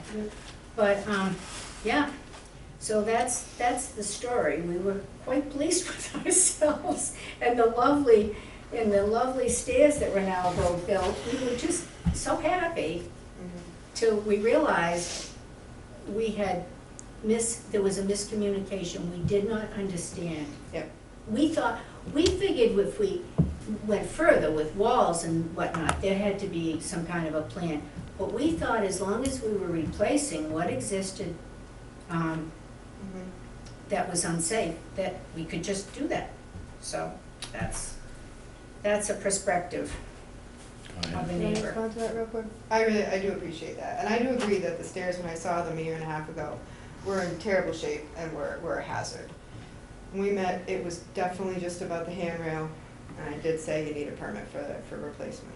So, and still am happy to work with you to do that. But I don't disagree. Those needed to be replaced. I understand your concerns. So, I'd just like to make a comment, which I want to make sure we make it crystal clear that it's not just the stairs, it's not just building the stairs, it's anything you do within 100 feet of the pond. You need to consult with the Conservation Commission, and which starts with a call to Amy. And there are other there are other issues down there. I mean, somebody brought up the pile of rock down there. That will have to be addressed as well. And there's a washout where the telephone pole revetment, or whatever you want to call it, is there, where it's begun to wash out. That should be addressed as well. But again, you should not just be doing some ad hoc thing without consulting Conservation Commission. We are planning to take the rocks out. Oh, that's About those good. steps. But please do coordinate directly Yes, with Amy, yes. and there will have to be a permit issue here. I guess we need to decide what the next step is here. So, Should we put the jute down the stair? I would like to continue to do that before the winter time, because we did it after the timing was trying to get it done before, the winter time, and then, now that a couple weeks are gone, but I would like to put something under the stairs to do that. What was the name of that? I was gonna write you a letter, specking all this out, so you have everything in writing. I mean, try to put everything in writing. just Okay. So that there's no more No, miscommunication. yeah, okay, Could thank you you. please send? Yes, if you would, before you leave, again, put both your email and your mailing addresses Okay. on my Okay. form, and I'll happily send it Okay, to thank you. both of you. Yes, thank Yes, you can do that right away. I would encourage that. Yes, yeah, no, I'll do it tomorrow. If you send me the thing, I will get it Yeah, done. so it's It'll be done by the jute, weekend. which is coir, essentially coconut fiber. A tight, at this point, not the loose mesh, a tight mesh, because, and then basically you get landscape staples, correct me if I'm wrong, to secure it. Yeah, I know what they are, into yeah. place. And then at the bottom, if need be, and I can come out there later this week or early next week, it might be good to put a coconut roll. It's a fiber roll at the bottom, and that way if you do get any erosion from the top, that's to stop it before it gets too far. I'll put that all in a letter. Okay, So thank it's- you, thank Would you. it be a good idea to throw some seed down on top of that, just in the hopes that something will come up and We We actually, could try some winter rye. I think if we go with the tighter, if you go with a looser mesh, then the seed gets through. If you go with a tighter mesh, I don't know. Mark, I would defer to you. I don't think you're gonna have any benefit at this point by It's too by late. doing that. I think the most important thing is a stopgap measure to keep the ground from moving, Yep. and the fabric is gonna do that for, That was for a period of time. her comments. So that would be the All right. mission, to put the brakes on. So if we require that action, and then require a notice of intent filing with So- plans to resolve the issue. Yeah. I was going to your notes, Amy, you mentioned RDA rather than notice of intent. I don't know which is right. I think, so the RDA, I would, because there's also the rock to deal with, as well as some plantings, I think there's not much of a difference between, these are two different types of filings, essentially. I'd say let's just do the full notice of intent. for it. So, and what should be the timing on this? Well, so does the commission want to see so the timing, this directly relates to timing. Do you want a site plan? Or would you be comfortable with a contractor's to-scale sketch of the staircase? If we're talking about doing work on to stabilize the banking, that's different. That would require more of a site plan. Yeah, I think Right. the banking would require some. I think in the interest of time, that we need whatever is most expedient. Could we do the planting plan for the perimeter and the contractor's draft for the actual stairs? You could, and you could also, yeah, I think we could. And even for filling that gap where the rock is, potentially we could calculate the amount of fill needed and plantings. It's up to the commission. if you want. Personally, I don't see the reason to engage an engineer. I think it's relatively straightforward. Okay, I'd rather see the energy and the money being spent to resolving the problem Yep. than making more difficulty. Yeah, but Kinda how I what's, feel too. what's the intent on the bulkhead? Those logs that are at the base that you're concerned about? Well, those had floated into the water. I mean, Understand. So are you planning to replace those soon, or? well, that's a year the from thing, now, that or would, 2 years, or- well, the plan was to try to get rid of that and try to move it back and make a retaining wall. But we had to get the retaining wall, and we didn't know how to do that. So that was, plan one was just to get the stairs in, and then the stairs came in, and they eroded while we were, Reason I ask, of course, is if you're going to eventually do the retaining wall, then Well, we perhaps need you a should permit just for file that. for a permit to do Yeah, everything that's at what I'd once. like to do, to do So that, that would thank be a you. full notice of intent with an Yeah. engineered site plan from a civil engineer. Okay. Can we do the retaining wall in 2 levels? Or just We one? can't, so the retaining wall may or may not even be allowed. Okay. A retaining wall is a hard structure that is supposed to protect a pre-78 dwelling. So we can't even say whether a retaining wall is going to be allowed. If you want to explore that concept, it needs to be through an engineer Okay. and a So site you just need plan. vegetation more than a retaining wall? Okay. Well, that's the easier route, Oh, okay. put it that way, I'm just Oh, letting you know, that's the Okay, easier. no, I didn't, route. yeah, I didn't know. Yeah. If it's replacing the existing structure, though. I don't know how much of that, if it is an actual structure or just old poles placed. Yeah, just Can I see the photo? I don't have one of those. There's one up, there's one, If oh, I I'm may sorry, say I didn't something, give you one. The retaining wall was Oh, I see it now. those telephone poles that are this wide.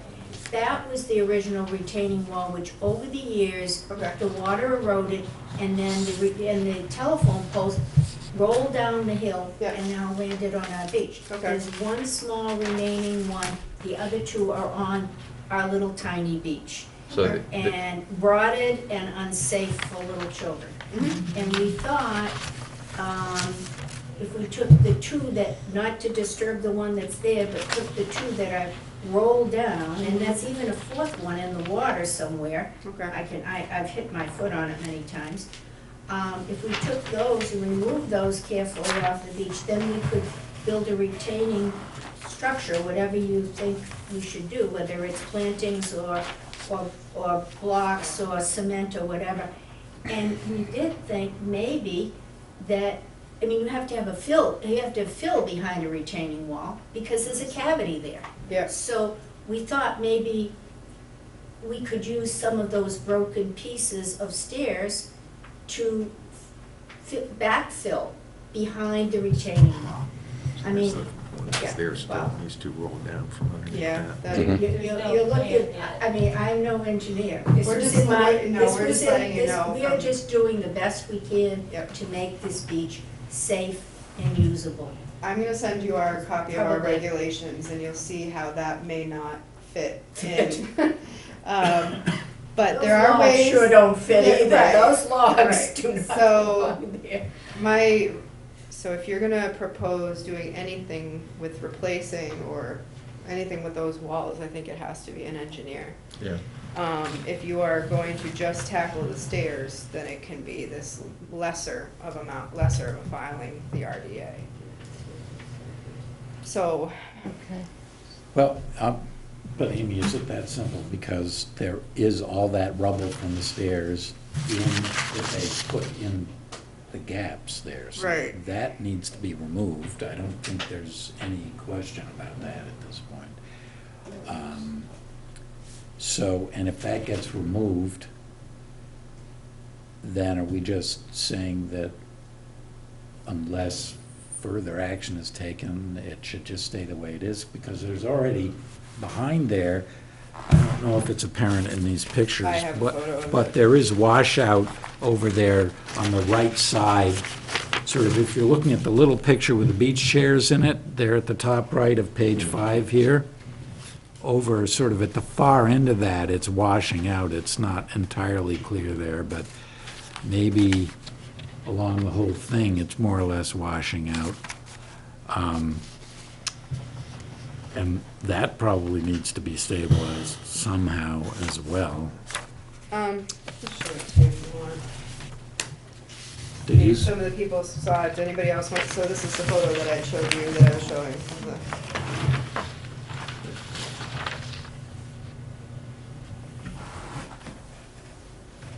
where is that? Oh, yeah, right.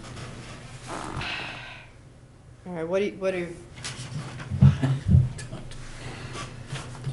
the only reason we're debating this, I don't want you to do one type of filing and then have that filing done and have us say, well, we want the other with an engineered plan, let's just figure this out tonight.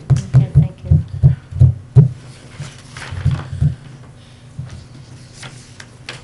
Do you think, So, you, Jim, or you, Mark, or anybody else think that that can be stabilized just with vegetation? Yeah, I think it can. But I think they need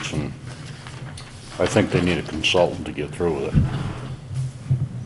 That's, Yeah, I kind of say that's a fairly complex revegetation Right. Yeah. thing, but, we got the staircase thing that kind of needs to be dealt with in a timely manner. right. That should be dealt with at some point, but, Yeah, maybe it is two separate filings at different times, maybe the staircase first. get that stabilized and, or safe for them or whatever. I'm inclined to agree with that, because the timbers and so forth that are there, that can stay for a period of time, as it is for the moment. Okay. Certainly we'll need a filing to redo it. But not all the debris that they piled in there, right, the rock. I don't think it should be left there for the moment. I think for the moment, I wouldn't worry about it. Yeah. I think I'd concentrate on what's there. The immediate problem is going to be to stabilize the earth on either side of the stairway. And once that's done for a temporary period of time, then you have the opportunity to step back and rethink the overall project. Okay, And we could condition removing that debris behind the wall in the upcoming. spring.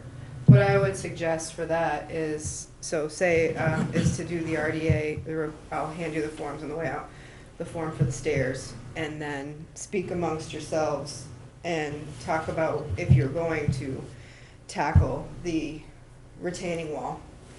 And if you can do that, if you're planning on doing that, then maybe leave the concrete for the time being. But if you don't file, if you decide not to do anything with the retaining wall, within 6 months or so, then we're probably gonna condition that rock's gotta come out and that would need to be filled and planted or something like that. Okay, But with give the- you a little time to think about the retaining wall, it's a big Oh, project. Yes, okay, I have a question. We can take the rocks out of the concrete out. I think That's we're not a- actually helping you right now while that area is a little bit less stable. Okay, So that- for now, I think it would be. That's why it was put there in the first place, because we weren't. It's we- not that was- permitted, but. No, but that, because of the erosion and that's why it was Yeah. there. And then, but if it was a problem, we would totally move it. We just didn't do anything. Yep. So, but I want to do under the stairs or beside the stairs, however, just, I want to work with everybody and make it better, And I might add though, on a timeline, when I think 6 months, to think about that, we're now, that would bring us February, March or so, I guess. But this is not a private endeavor, this is the whole neighborhood, and many of these people are seasonal. And we can't even, it's just sometimes impossible to get a group effort and everyone to contribute to the cost of the engineers and the consultants and this and that. In the middle of February and March, we might not be able to do a 6-month thing. In the summer, once people start arriving and coming down, it's easier to, we don't even know, we called to see who had deeded rights to the beach, because we thought maybe we could contact by telephone or email. We never found that out. No one had a real list of who had deeded rights. So we ended up, in the good weather, going from house to house and asking and presenting the plan and asking for help. Pretty basic. But in February, we might have half the residents there. All I was saying is that we So should put a 6 timeline on months. it, because technically it's in violation. We like to put timelines on things to make sure that there's progress. Okay. Oh, I like timeline. Retaining. Well, I'm saying, so you have a chance to, we're talking about if you decide to pursue the retaining wall. Yeah. I would be inclined to let them leave the stone there until you can kind of get a sense, but it's in violation, it shouldn't be there. It will get removed. It will, that's. But right now, Yeah. while things are unstable, it's helping to hold, it's just not permitted. All these rock revetments that you see on the coast, those are all engineered structures. Yeah. And those are hard structures that are very difficult through regulations, so, we can't just let one Yeah. essentially stay there. So, let me work with them. I have one other question. Are you planning on rebuilding the stairs yourself, or are you gonna have somebody else do it? I'm planning to rebuild it. Then you have to be very clear as to, Yes. Well, I'm gonna give him our The requirements, recommendations for staircases over inland banks. And we'll that's need what to you see have to plans. You'll need to see plans of what you propose to do to replace them. before you start redoing it, so Well, that it's you gonna don't to be have. approved by the commission. Right. You'll see it. No, I'm just trying to make that clear so that we don't go through this again. Yep. All right, maybe let's not put a timeline on the stone just yet, let's work on the stairs for now. A timeline for the RDA though. Yeah. I think within a month, Yeah, I would say so. a month for the RDA. Okay, and I actually have a question on the retaining wall. I know the staircase, I would like to finish that and make sure it's all structural, but the retaining wall, Mother Nature took care of that. I didn't do anything with disturbing that land. So to hire an architect myself, when Mother Nature did it and it's not my property. You don't have to do anything to the retaining wall, what I'm talking about was that, Okay, I the was just, stone was dumped there. yeah, we can take that out. But if you do that without putting anything back, you're gonna get a lot worse erosion behind that Well, wall. I know, that's why we Yeah. wanted to build this thing. Yeah, But so, that's that's what I'm saying, is this is catch-22 the thing. path you're going down. Yeah. What did you mean by an RDA? Could you clarify that? It's a type of application with the Conservation Commission. There are different levels of filing, like you saw here tonight with other people. It's called a request for determination of applicability. I will hand it to you on your way out today. It will be a hearing, just like you saw other people have to do today. Here, Yep, with you? it will be with us. Once you file it, you'll get a time, a hearing date. There's all these different copies, you have to notify abutters. I will help you with that. I can't do it all for you, but you can do as much as you can, and I can fill in the blanks for you. But you have to have a hearing, it has to get approved by this commission. That's for the stairs. We're not talking about retaining, we're talking Not about the right now. stairs. The RDA. Well, the stairs application eventually, if you ever Retroactive do, for the stairs. correct. If you ever do decide to do something with the retaining wall, that will also be a hearing, so, Well, yeah. Yeah. Okay, so there is one other item on the table, which is a fine, which, as Amy mentioned at the beginning, I think, that we can fine for this because it is a violation. We can, in fact, fine both the owner and the contractor. My suggestion is to hold that in abeyance, but it remains a possibility. So you want to fix this problem, we want you to fix this problem, so my opinion is we should defer the fine for the moment and see how progress is made. Thank you. Thank you very much. But it's for the commission as a whole, it's not my personal decision, so I think we should cover this all in a single motion, which, do we have to make, aside from the fine, do we have to make a motion to proceed here, or? I would just, so I'll put it in the writing too, and that way it becomes the record. I would, yeah. So the motion would be, File an after-the-fact RDA Required. within 1 month, so that will be November 17th, or let's see what those dates are. Make sure I'm not telling you a weekend. November 20th. No, it's, Thanksgiving's late. Yeah, November 20th, I think. No, First one. Thanksgiving's the 28th. So file by, well, a month would be the 16th, and that's a Saturday, so let's say November 18th, and this will all go in a letter to you. File by the 18th. The hearing would be in early December. We'll let you know that when you do it, but file the application with me by November 18th. the hearing is on your usual Wednesday meetings? It's just, we're scheduled. It's not a We separate. don't know when it's gonna, I don't know when it's gonna be yet. It's gonna be whatever deadline that the 18th meets. We have to advertise this in the paper, so we have to put it a few weeks out. That's why. So once you file, it's usually about 2.5 weeks after you file. Given this situation, I would suggest the motion also include some remediation in the interim. You don't want to let this sit there for Right. a month and a half. Yeah, Matting. that you've met within 5 days or so, so a very short amount of time. Yeah, within a week, I think is adequate. So does someone want to make such a motion? You gotta get all those words into, Yeah. I'll help you. Make a motion. I'll make the motion if you can continue and direct that list, because I'm not sure I can get all those words out. Yeah, no, I'm happy to help. File an RDA by November 18th for the stairs. Easier said than done. Put down filtered fabric to stabilize the slope. We'll just say stabilize the slope within a week. And then, what was that?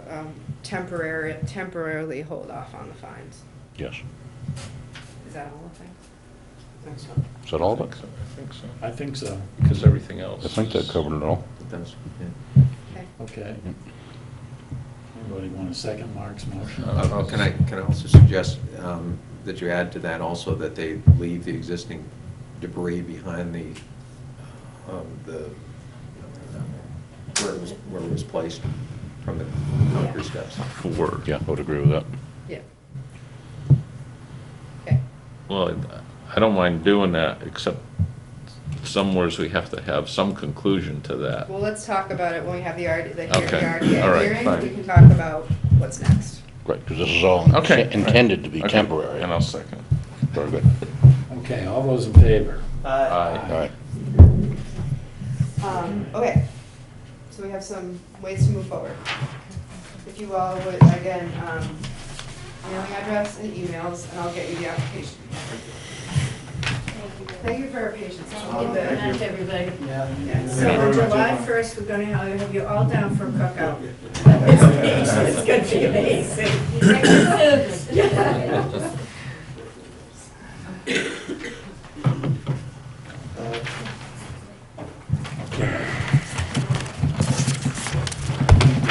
You're gonna make it Suspend for a couple of minutes here while Ernie. Tell Tom. 20 after 8. No. You're cruising here. Well, If you're roll. Thank you again. Thank you. Orders of conditions. Thank you. Okay, I gave Ronaldo the application. Did you want a copy of one too? Do I need a copy of that? Is he gonna be doing the application? Yeah, okay, no, okay, yeah, thank you. You're welcome. Thank you so much. Thanks. Thank you. If you don't mind, I think I do have your name, but if you don't mind, it'll be great just for the minutes. You did speak at the meeting. Okay, So, wanna make that 9 o'clock cutoff, huh? just to review, what we have left here Yeah. is 4 orders of conditions, 4 certs, Yeah. March 6 minutes. There's 2 discussion items, but what's not here is the denial. It's not on the agenda here. For Novak? Under order of conditions, Yes, Oh, please. oh, I'm because sorry. technically it's a denial order. of Third one- conditions third one on a down. Heart attack. Oh, sorry.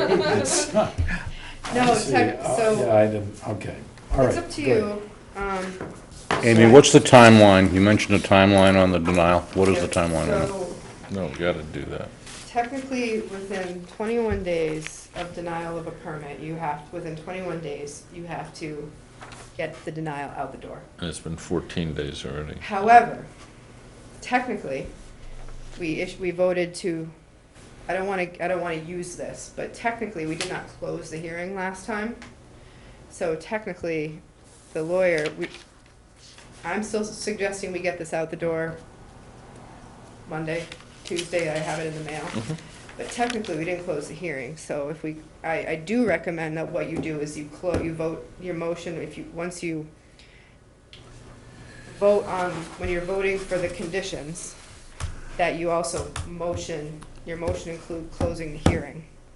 Because technically, that could start a 21-day clock for you. I don't want to play with the 21-day window. I think we're almost there. I've got to really massage things a little bit, but we have 21 calendar days to issue a denial once we vote on a hearing. And I don't really want to argue with the defendant Right. and them regarding. No, we should get this done tonight. I mean, it's So been if you all, want to, you want to do that one first? Let's do that one first. Take your time.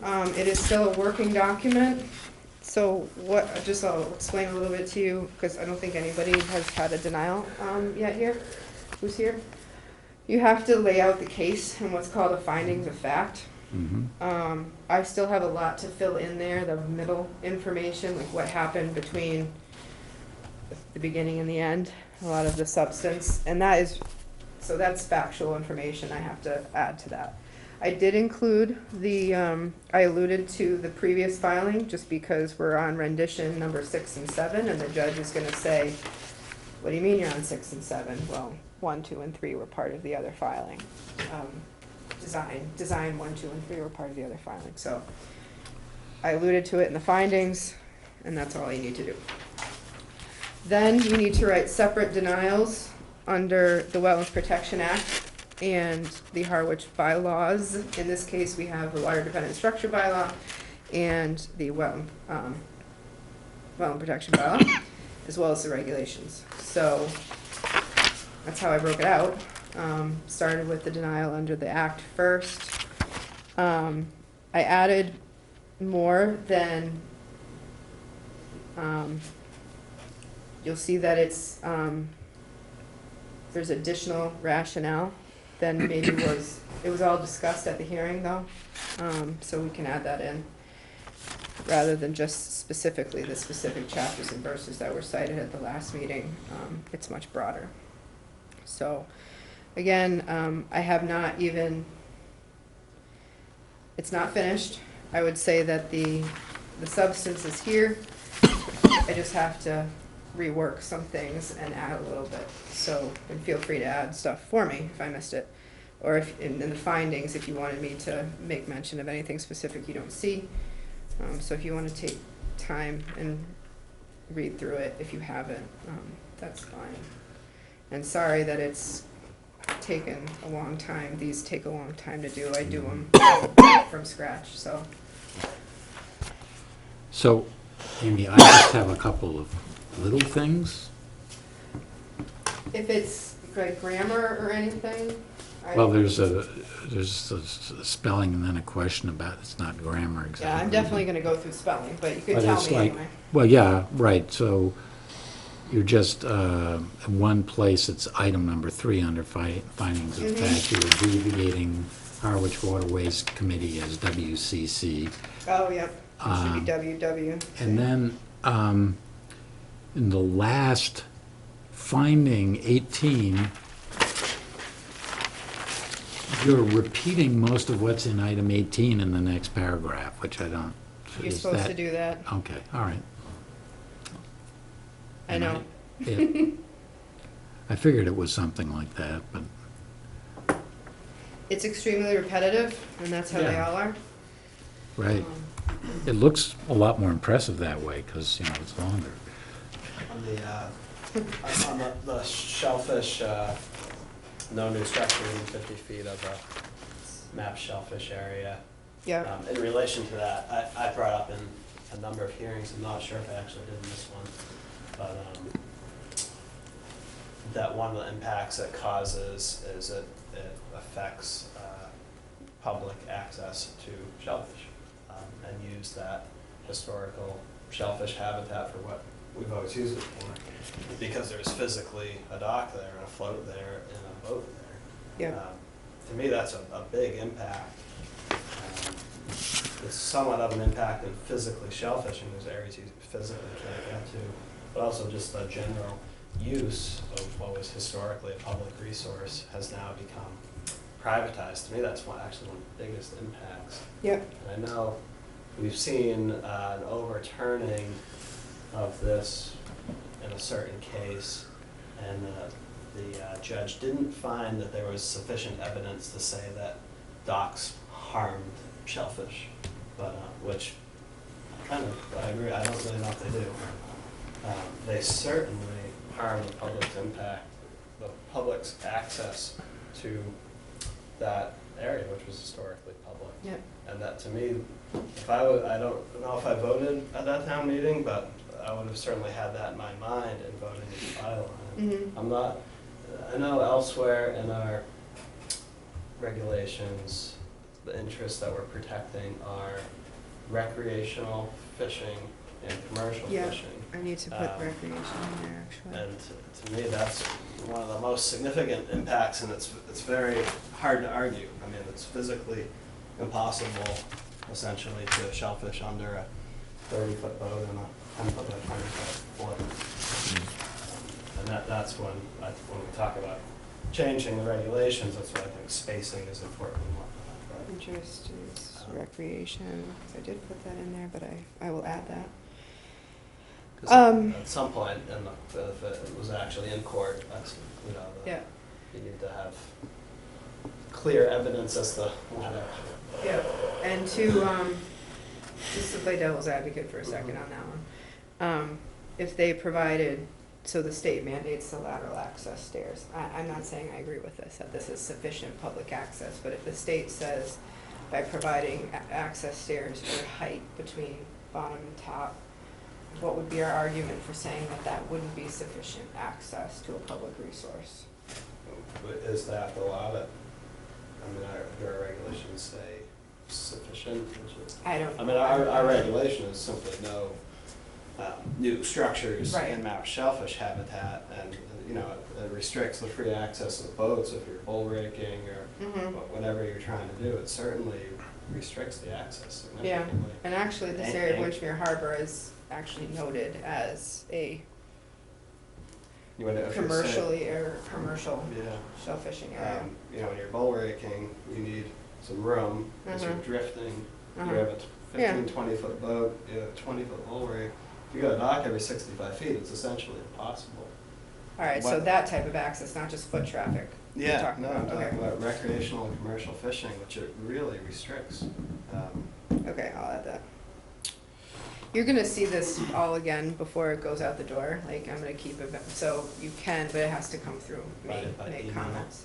Um, Yeah, and so, but I do want, like, it basically, we can't have conversations or anything, but if there's, I'll get the main points. If you're Yeah. wordsmithing, I We've can. had the argument that, hey, it's too polluted to shellfish anyway, but that to me is not, we're Right. under legal obligation to clean up the harbor, so Yeah, shellfishing will be viable there. And when that day comes, hopefully, there'll still be a little bit of room to do it. yep, But okay, I'll add the recreation aspect and prevention of public it's access. recreational and commercial shellfishing.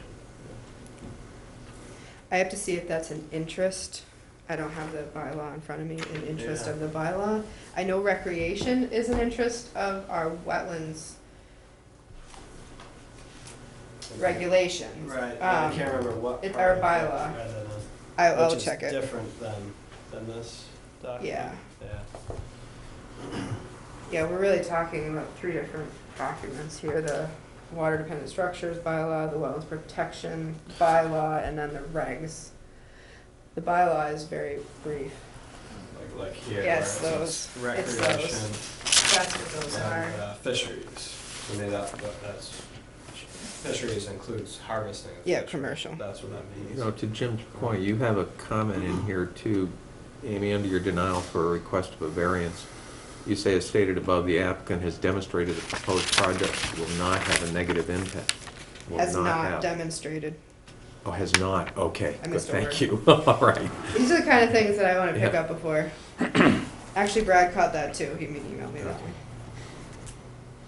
But that's something that if I was a lawyer trying to argue this, it's like, you can't really argue that it doesn't impact fishing and, Mhm.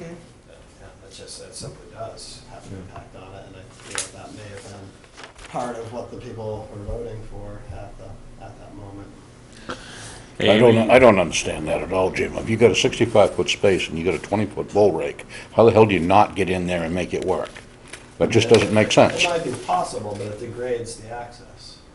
Well, life is not perfect. So rather than say what's the wording you used? It restricts? Degrades the public access. You said, yeah, I had restricted if you want to change it. I'm not buying that at all. Well, how about if it impairs? I mean, maybe it may not necessarily restrict it, but impairs public access. The restrict is not the right word. I mean, in my Impair, opinion, it degrades or impairs. Are you comfortable with that, Warren? No, No. no, because I didn't support this. Yeah, I And know. I don't support the Okay. denial, and I'm not in support of this act, period. What do you mean? You're not in support of what? I'm This not in act? support of any part of this. I did not, I mean, how the commission is acting in this case, is that Correct. what you mean by that? correct. Okay, just trying to understand what you're saying, so. I understand. Amy, you refer to the different presentations in here. You know, you got 1 and 3 and 6 and 7. Right, because some of the ones in between were automatically nixed by the harbor master, so they didn't even. Oh, okay, make that's it. what I was trying They to, so didn't 2, even- 4, and 5 were, Yeah. just in general, reading the I can timelines clarify here. that, I can clarify if I. I'm just if I saying, missed a because number you, of why well, they you brought didn't- it up before about, you know, the different, or the different designs, rather. Design versions, that's what you're talking about. Right. Yeah, 1 and 3. I have it, actually, I did ask Mark Burgess, I said, can you go, because I didn't have all the dates that they went to waterways, and he was kind enough to let me know that, plus all the ones that actually, the design numbers that didn't make it to. Right, because I see 1, 3, 6, and 7 mentioned in here. Yeah, I will, so I'll So clarify. 2, 4, and 5, I guess. Where designs, where 2, 4, 5 went. Yeah, they just never made it to the I table. just, To make it easier, they should just not include those. So what's the plan with this then? You're gonna send it around again? I do need you to vote on it tonight because, yeah, but I kind of, yeah, so I'm gonna send it around before, and also, KP Law is gonna look at it before it goes out the door, as well, just to make sure everything's right. So we vote on it with Yeah, but if there's anything like. pending was- amendments. Pending amendments, and then, like Jim had stated about the recreational or commercial shellfishing, if there's any, that's a substantive item that you wanted me to add to this. If there's anything, if there's any other interests that I missed, I need to know those now. I really can't add. Do you need a quorum vote on this? It's a majority of the people present tonight, so we have it.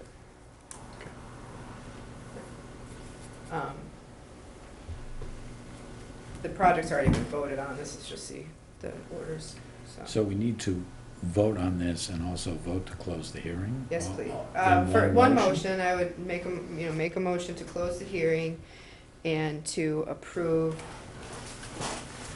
the denial order of conditions under the act and bylaw for 30 Harbor Road, or for SE 32-2366. But I mean, please take a little more time if you want to go through it a little bit more tonight, because there's, whatever side we're on, I want to make sure we get it right, so.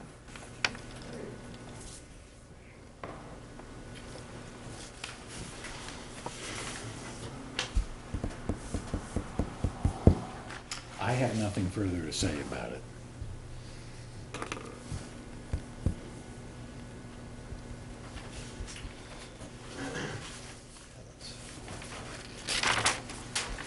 I'm good on it. me too. Okay. Okay, so would someone like to propose a motion? Yeah, I'll make a motion to close the hearing And, what are you doing, approving a denial? How do you- Approve the denial order of conditions for, Okay. Close the hearing and approve the denial of an order of conditions for the notice of intent for 30 Harbor Road for their pier, ramp, float, and dredging. the act and bylaw. Under the act and bylaw, you have to go through the whole thing. Yeah, that's fine. Just say under the act and And do you bylaw. have to refer to that DEP number you were mentioning before? Okay. I second it. Okay, all those in favor? Aye. Opposed? Aye. Okay. Approved 3-1. 3-1. Yes. Was that sufficient to close the hearing, Amy? Yep.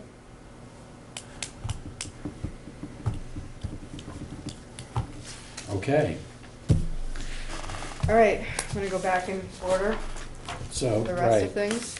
so,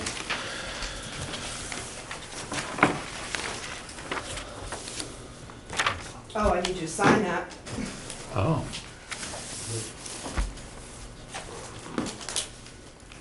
So 197, 28. Oh boy.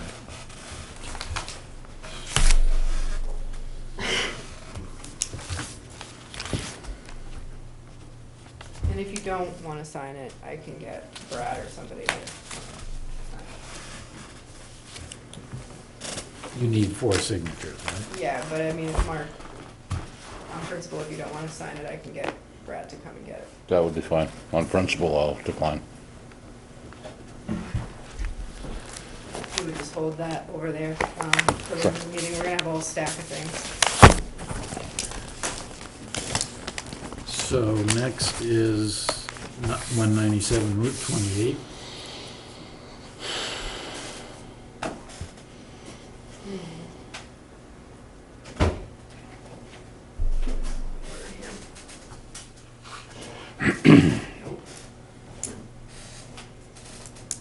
Oh, okay, I remember that one. Didn't have a lot of conditions, so it's flood zone. Oh, right, that's the one. Right. It's not really on Route It 28. was in the back there where we had trouble finding it. Panhandle. Yeah. Okay. I don't have anything to say about this.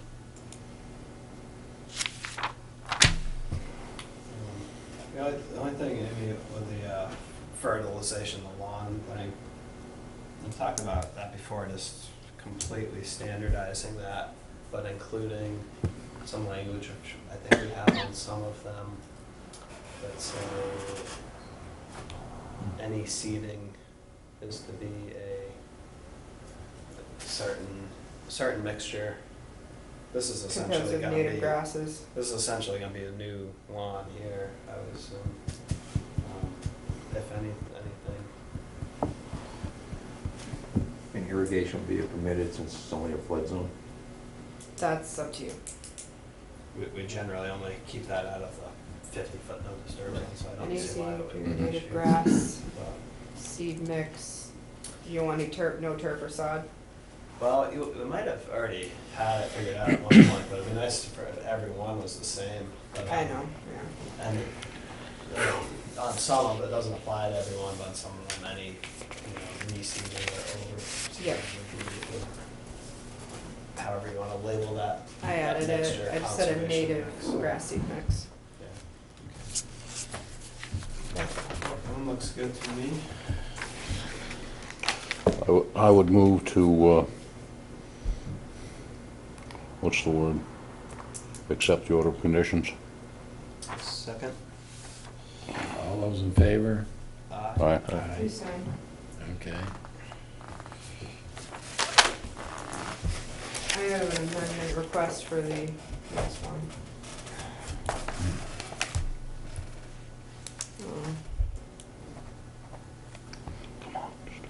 So is this 23 Snowin? Yeah, next is 23 Snowin.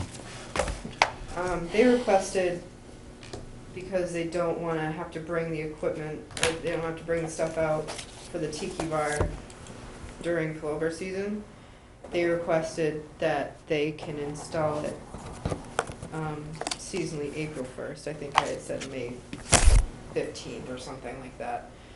I think it kind of makes sense.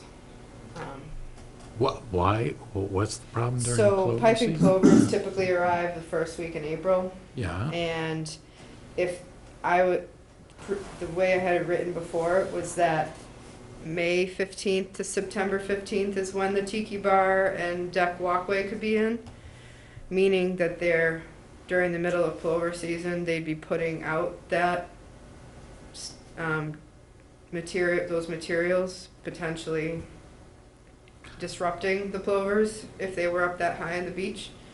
So they've requested to put it out by April 1st, or on April 1st, in order to not have any of their equipment or activity on the beach when the plovers are there.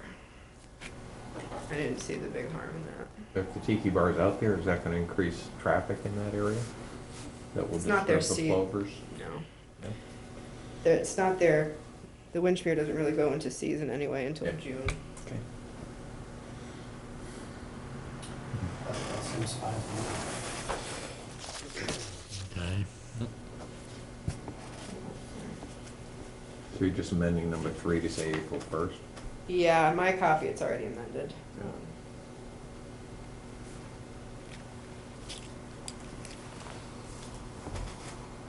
Biggest thing here is that mitigation area that's gonna be left alone needs to be, So it says if the symbolic fencing will go in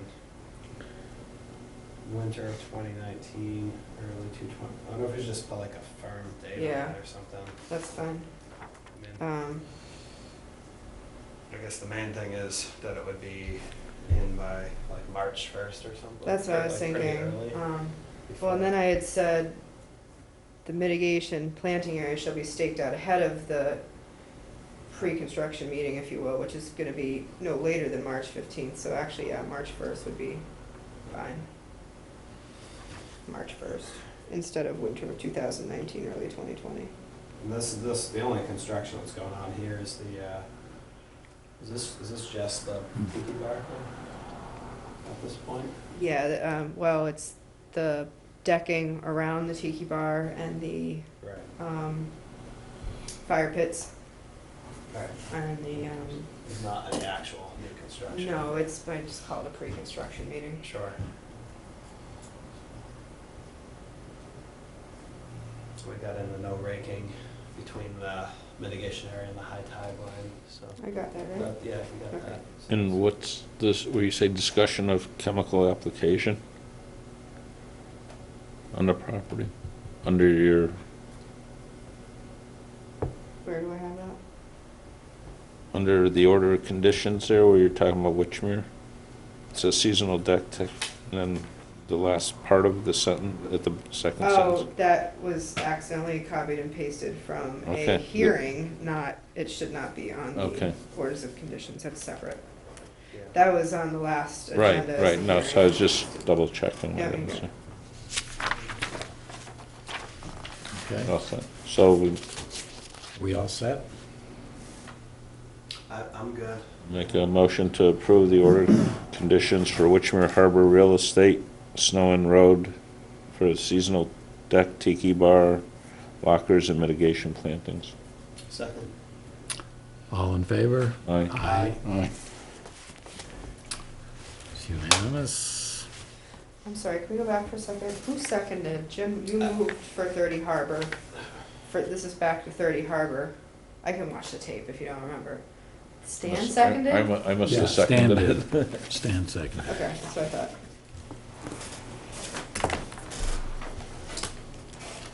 So next is 53 North Road.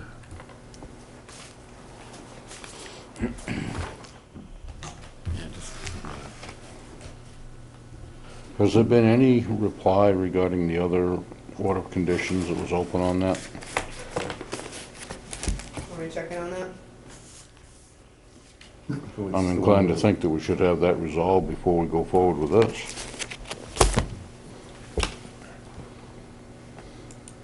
I'm sorry, I what just worry what about was the your question? the timeline of getting this out.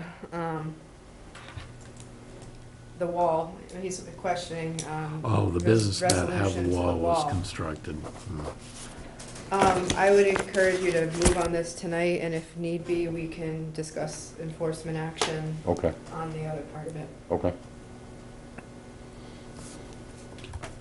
I'll make a note.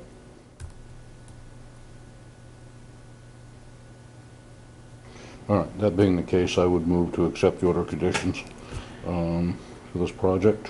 One question for you, Amy, on number 2, under the special conditions, you say it's no fertilization and all, as it is within a floodplain and buffer zone there too. Aren't we more concerned about it being a riverfront area than a floodplain?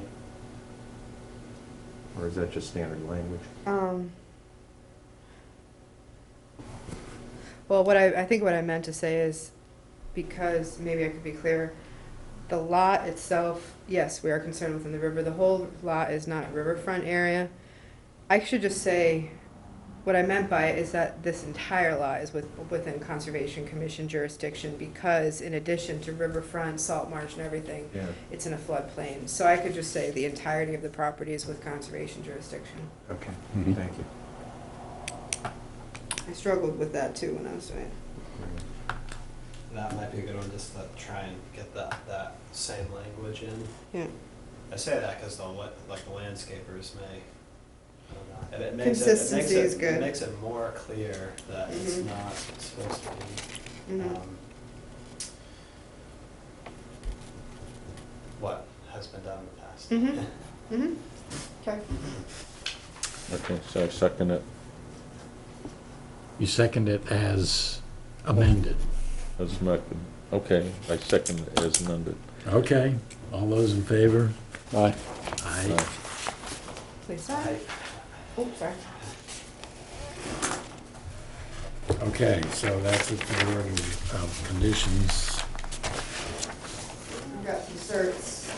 Some Uh-huh. are ready, some are not. Sometimes we just don't know when these are coming in, and we don't have a chance, like, things are flying all the time, we don't have a chance to review them when people are there, so. Some are good to go, some not. Unit 36 Wacquasit Road.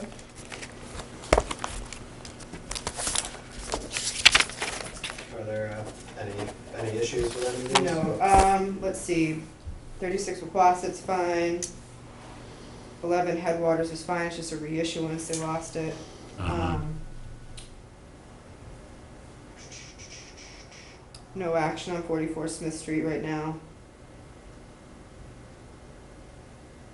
and nothing on 20 Brooks yet. So the first two, yes, the other two we're hanging off on.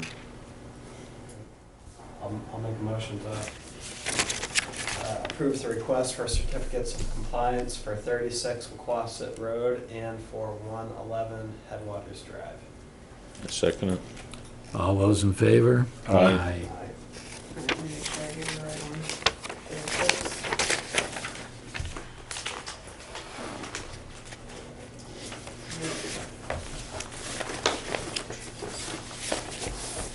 This is the issue. Yeah, 111 Headwaters. Oh, and while I'm having you signing things, we had forgot to include the signature pages for the two RDAs for last time, 165 Gorham Road and 334 Oak Street. So I need a couple more signatures. It looks like I got John and Stan already, so Mark and Yeah. Jim. Oh, those are the ones this afternoon Nikki came From to. last week, or 2 weeks ago. Hold off this one. Okay.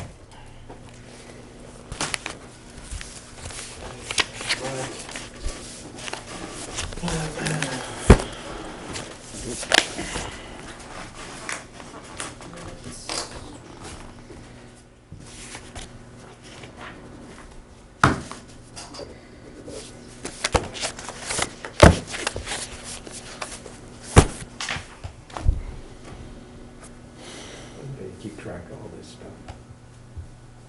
We have it all electronically too. That's half the size that we used to get. We've reduced our copies, can you imagine? Good. Okay, so, next we have minutes from March 6th. I actually have one, again, it's just editorial here. Go ahead. Let's see, where is this is for Great Woods. So basically, the last One paragraph second, I gotta is, get there. Okay, Great Woods, yeah. the last paragraph, it's page 3, the last paragraph Mhm. is basically repeated. Oh, So I see slightly, it. slight change in wording at the beginning, but I think the rest, I don't know if it's I think identical, but she probably picked up where she, forgot where she picked up where we left off or whatever. yeah, whatever, that needs to be fixed. Yep, fix that.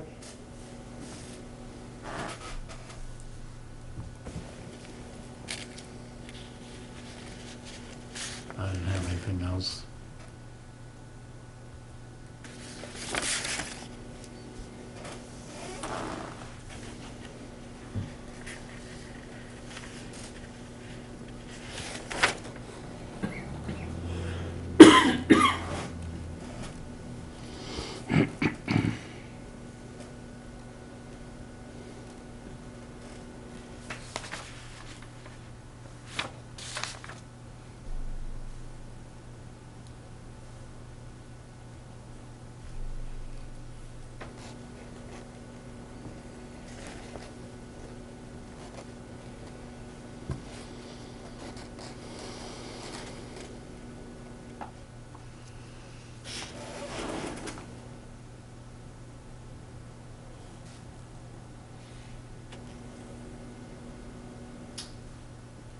I've got nothing on the minutes.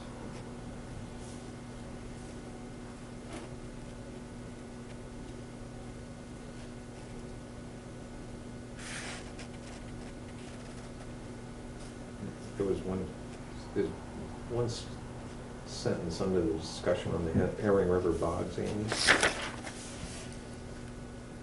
Your second sentence says Larry Ballantyne and Mike Bukowsko both expressed that they would like to keep them as active bogs and stated that the DOS disagree, or disagree. Discussed this and agreed. Okay.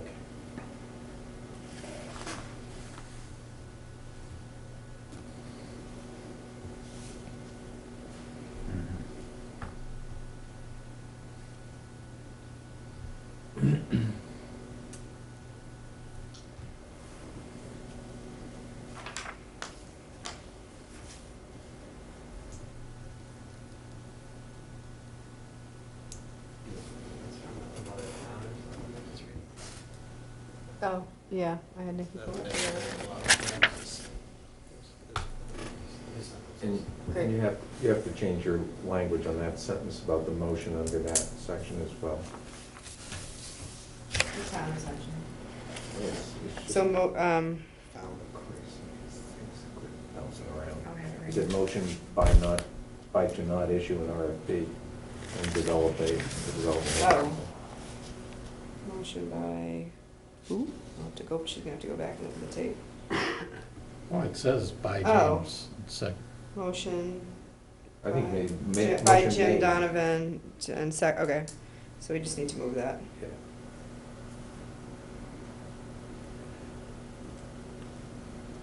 Okay. Catch, I didn't have a chance to read these, so, my bad. Are you all set?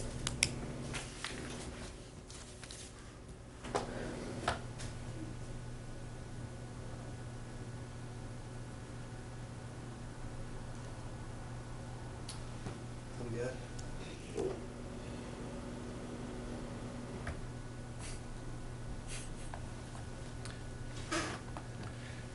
Can't tell if Sam fell asleep or he's tired. No, I'm trying to remember that last part where it said I was opposed to that. Isowski thinks money for the conservation should be used to develop a plan with a third party.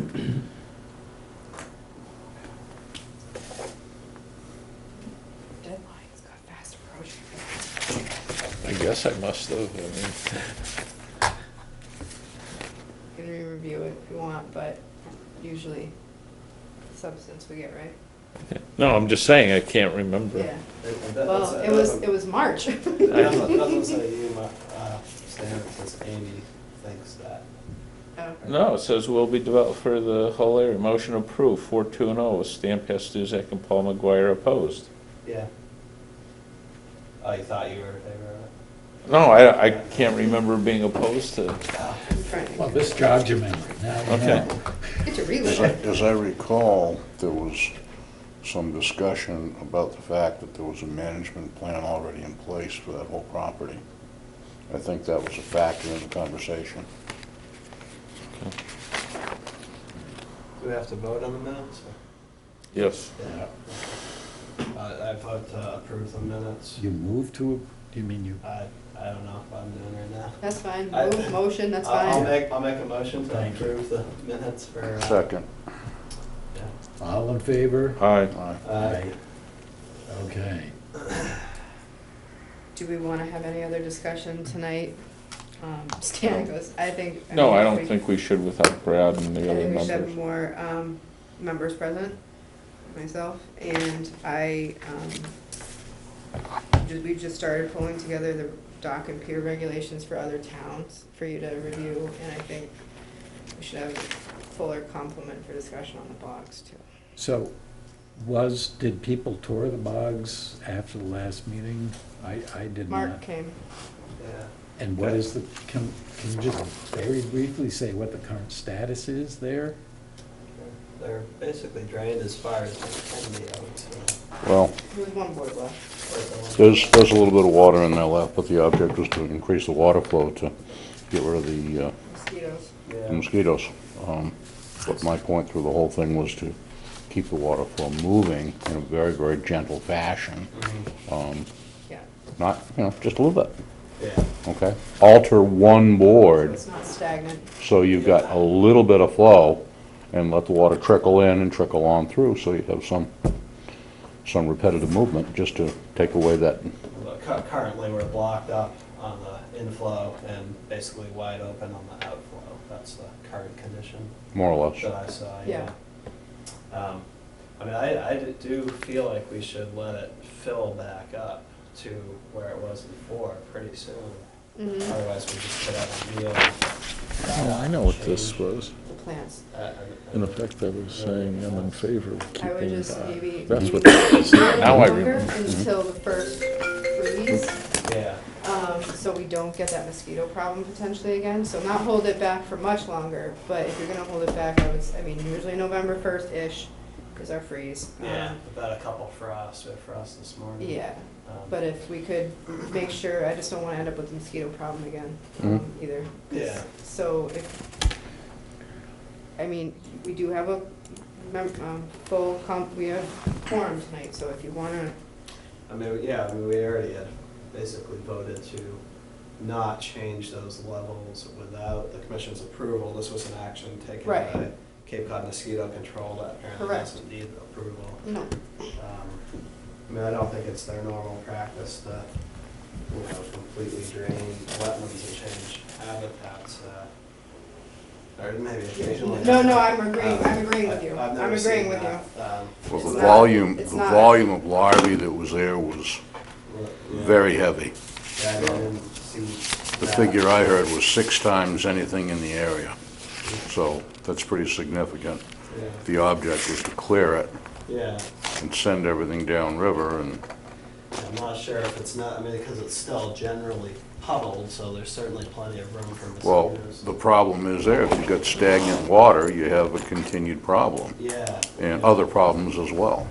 Yeah, I agree, I just don't think, I mean, it might have helped a little bit to flush it, But now it's just that sitting. action, but I don't think there's any value in what's happening now. Okay. And as, I don't know if they really care one way or the other, the mosquito control guys, but I think, in my opinion, I would like the commission to ask them to, Well, we would be doing it, cause they've walked away.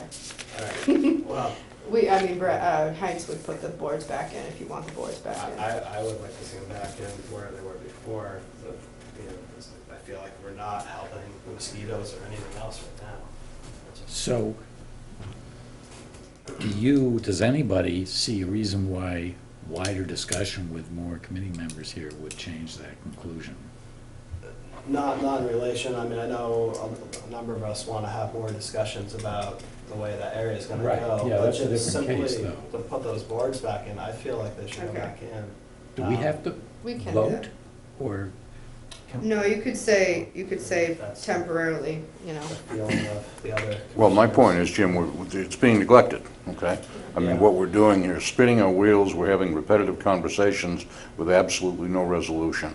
The property is not being managed, it's being neglected, and there's a big difference. True. It's our responsibility to act, and we're not acting. Yeah, and I agree, and, you know, we do keep kind of putting off these subgroups we've talked about and whatnot, and, you know, I've mentioned a few times you know, I talked about at one point, put management on early, put it on at 7 or 6:30, put it on first, and maybe some people would be interested in it. Well, I mean, there's no time like the present, but I mean, my feeling is that we would, if Hines is the appropriate individual to handle that particular task, He has the boards right okay, well, boards are obtainable. now. I can help, we can help him, it's fine. Right. I mean, it just seems to me that it would be in everyone's best interest to continue the water flow in a very gentle fashion to go forward. There's going to come a point where the water level is going to have to get brought back up. I understand everybody's point about the herring, but they're not going to be there forever. And, Well, currently, we don't have the top open at all, I don't believe. I mean, a certain amount of water gets through there, one way or the other. Yeah. right, but it's minor. I mean, you need to Yeah, have a volume of water to come through to be able to fill that enough to make it significant enough to continue to run. You know, it's easy enough to test that an inch or two at a time. If I can, I know at the last meeting or whenever this subject comes up, Brad has some very strong opinions on this as well. Yes. yeah, I would- on the opening, you know, I'm not necessarily in favor of opening it without a good plan in place, like, you know. I mean, I think ideally, it'd be great to have water flow through there, but it needs Well, to be. I guess my question is, why aren't we taking steps to prevent the small herring to go through? I mean, there's a net out front. If we need a second measure back there at that flume, I don't understand why we're not doing that. Because we're aiding one problem and building another one right beside it. So that, to me, is counterproductive. Well, the problem you're referring to is the mosquitoes, or? Well, the whole property in general, it's not just the mosquitoes, because we're still neglecting the bog itself, and there's no act on it, you know, right down to mowing around it. And I don't think a 6-foot path once around the bog, once a year is adequate. I mean, people should be able to go around that bog and not be inundated with ticks. There's no reason not to. Once a year, I think we said it Yeah, can be it maintained actually- at a 6-foot width. Generally got mowed, but I agree that, yeah, there should be a mowing plan, because people do use that area. And we tried to get that in place this year. Some of the neighbors did mow it occasionally. Well, that's been going on for quite a It while. really There's- should be the town. I mean, I don't even know if that's a liability issue to have private people just operating machinery on town property, but well, it's a little strange, but it kind of worked this year. people donate their time and equipment all the time, so. Yeah, you know, yeah, but- I don't personally have a problem with that, Right. if they would, you know, follow our directions. Well, that's the problem. We don't have any directions. Right. Okay, so we need to Yeah. produce some. But I do think there's a little bit of an immediate problem just with letting that sit so low. We could have potentially a real change in what's going on in the whole, you know, it's 11 acres of bog there. Some of it's, you know, basically a cranberry bog, some of it's very much naturalized, and there's, you know, tens of thousands of frogs and whatnot in there that are part of mosquito control. Mhm. Birds, insects, you know, that's all part of mosquito control. They eat mosquito larvae, you know. Well, that's my point. We're not, We may end up killing half of that stuff by, exactly. so, The hydrology needs to at least remain stable. It could be improved for sure, but we essentially drained the wetland 3 weeks ago. So Jim, are you suggesting that a moderate step without, without tangling at the moment with Brad's feelings about opening up the inlet, is a moderate step would be to put boards back in the outlet, and that would at least begin to fill Yeah, the water back it'll in. fill relatively It wouldn't quickly. perhaps Without satisfy opening your it, concerns, some but it would be a groundwater step in will that fill. direction, and we Yeah. should resolve the issues That's fine. with Yeah. Brad about his objections and try to address that, but we can't do that at this meeting because Right. Brad's not here. I So- understand that. So can we, Until late October, the can Friday we- are almost done. can we make an affirmative decision that those boards will be reinstalled like this week? I can, And do we need to vote on that, or can we just agree, or shall we vote just to make it official? if you want to vote to make it official, that's fine. My feeling is it's a I'll day-to-day get the business, boards. and if that's the appropriate course of action in the eyes of Amy and Hines, because we've got two paid professionals, and I'm sorry, but we're neglecting their opinions here. We're squabbling over our own opinions, and I don't think that's right. We have two very qualified individuals, and I think we need to rely on some of their input as well. Well, yeah, that's certainly the case. I would need it to be explained to me how that was a good idea to drain that wetland in the long term. For the day or two, that made sense, give it a flush, Yeah. put the boards I agree with back that. in. No, Yeah, it is. and- I agree. I think it is, We're- I don't think it is at all for we're the th- long term, it we're- just, yeah. We're 3 weeks into it, things are dying, there could be a real die-off if it got kind of warm again, and Yeah. I don't know, it really shouldn't be like that to the best of my knowledge, so that's why I'm expressing that Well, my, to Amy. yeah. just very simply, not to belabor this, but my thought was to change the top board to get it down to a point where there's just a little bit of a flow in, not remove one, so you don't have this deluge, and then you have the draw in of all the small fish that, Brad's concerned about. I understand that. I understand the impact, I understand the vacuum, but, Yeah, you're talking on the uphill side. right, so I mean, Let it if you trickle in if you as let well it as trickle in, groundwater. and right at the very top, whatever's on the very surface of that water is gonna drift in and go right over the boards. I mean, if you take out pieces, Yeah, really encourage the fry. that's right, you've got a huge deluge. But I mean, if there's a 2x6 on the top and you take it down to a 2x4, you picked up 1.5 inches, okay?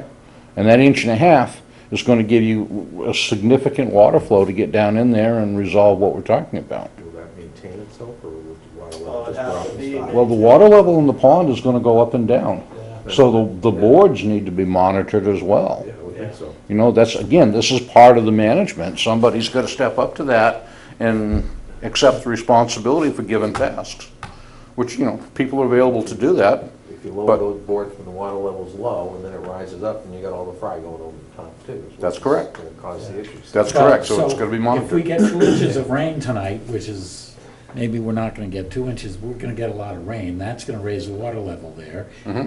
Would that in and of itself, aside from anything else, raise the water level enough to get some fish going over the top? Well, Or will it raise the water level enough just to resolve this problem for the that's next? that's gonna depend where the boards are, Boards because, are a lot lower. yeah, I mean, they're down quite a bit. Yeah, it's not gonna affect it. Well, And I mean, honestly, I don't see how I don't believe you're gonna have all the herring fry in the top inch of the water. I think they're swimming around in the rest of the pond.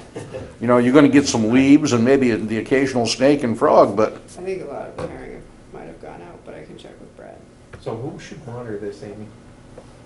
Really is the Conservation Commission and Department, but Natural Resources is responsible for herring, and I certainly could use a lot of help with, so I would really love for Heinz to help out more as the natural resource director. Well, I mean, and I would think some of the people on this commission could also, Well, if we that's- knew what yes, to do. but I mean- And that's my reservation. I don't know, Yeah, it's you know, how to not, monitor a board. it's not. There Well, might not be yeah. much science to it, but I'm just saying, I don't want to. I do, and I'm willing to do it, but, you know, we have to be in agreement that that's what we're gonna do. Right. I would say a path forward might be for this meeting, if we could just get the boards in the lower part, at least get some water in there before we have a large-scale die-off of the whole system that's there right now. And then, you know, I'm open to talking about flow, maybe, you know, at the next meeting. Well, depending on where that is and where the water level is right now, may or may not be the optimum thing to do. You have to consider one to the other.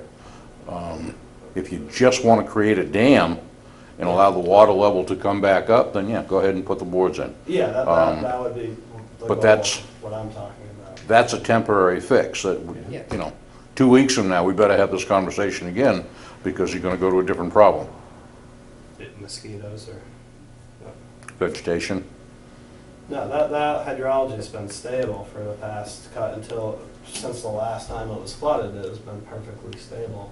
And it actually, It's been at the same level because the boards haven't been exactly. removed. You have rain come in, the outflow is maintained at the same level, the water level, you get an inch of rain, the water comes up, it trickles out, and that's fine. Yeah. And you have flow as long as you have some influx of water. And until we got into this little dry spell just before this happened, Mhm. we had consistent flow for a couple of years without, and that's why I'd said in previous meetings that there's a significant amount of water flowing through the ground, you know, probably between the reservoir and the upper bog. But I really do think it's important to get those boards back where they were and just let it fill up, and then it's stable, and talk about it at the next meeting. That's fine. That's the purview of the commission, we'll get that done. Mhm. Yep, I would agree, that's a start. Okay. Okay. All right, and can I make a suggestion about long-term plan, which is, I agree, we're not getting anywhere with that. I'd like to make a request, and it's not something I'm gonna do because I don't know what to do, but I would like to make a request that somebody come in with a starting document that would kick off the process of building a management plan. I mean, we have nothing to start with, like, and all it is a page with a list of the issues that need to be addressed, which should be pretty simple. And the two of you both, in my opinion, have some pretty definite ideas about what those things are. And we could at least kick off a discussion if we could compile a list of issues and then start talking about what to do about them and how to address them in a management Don't we need to plan. decide on what we're gonna do with the bogs before you decide on what the management plan I should think be? we already Just a voted. proposal, I suppose, you know? Well, we're not managing the thing at all, so. No, there has been votes. That's what I realized what my negative vote was for. I was in favor of bogs, of keeping the cranberry. Right, but we voted not to. Yeah. Right. And so now it's our I thought that was responsibility. still an open to- issue. Somebody can bring it back if they want to, but Right. right now, there's a decision. It's all right. Maybe Mark and I could get together sometime to I- meet that- about it, just try and come up with some sort of proposal. Yeah, right. That would be And fine. There's nothing wrong with us coming. to Some the kind of commission with a straw man proposal. that we No, can. no, and I mean, So, Well, it's Remove good, the yeah, land you management gotta, plan for you gotta the start boats. somewhere. Yeah. Yeah, absolutely. I would really We both have a lot appreciate of that. interest in it, so Mhm. I'd be willing to do that. That's fine. All right. Great. Yeah. okay, so in the meantime, we'll get the boards back in and we'll put it on the next agenda. I know, so I don't know, Brad has a hard time enough getting here for 6:30, so I don't know how that would work. It'd be really great if we had a discussion at the beginning of a meeting Well, to I have would- it I was- earlier, uh, to start Yeah, I a guess. little earlier. I was just saying, when I made that comment, like, we put so much effort into these, you know, you see the couple things before us Yeah, I tonight. know. And then we have these things that are really a big I deal. understand. So let's just shift I've got, the effort. I've got a Okay. question in regards to the same matter. Is it, we've got a particular meeting schedule. Is there a reason we can't build in an additional meeting to address some of these issues? You can do that.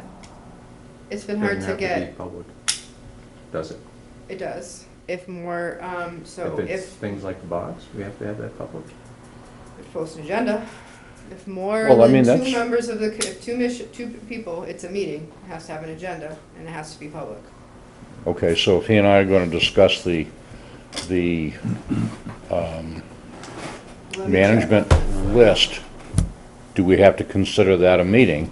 Let me check if it's two is okay, and if three, or three is okay. Yeah, so I think, Uh, I thought it was more than two. I think it's more than two. Yeah, I believe.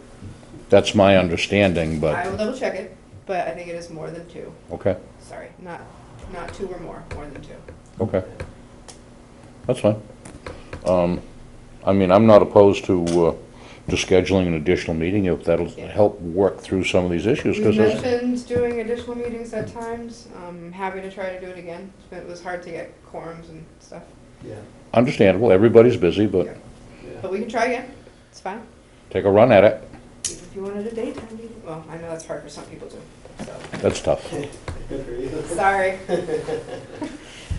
We can do a business meeting, that's fine.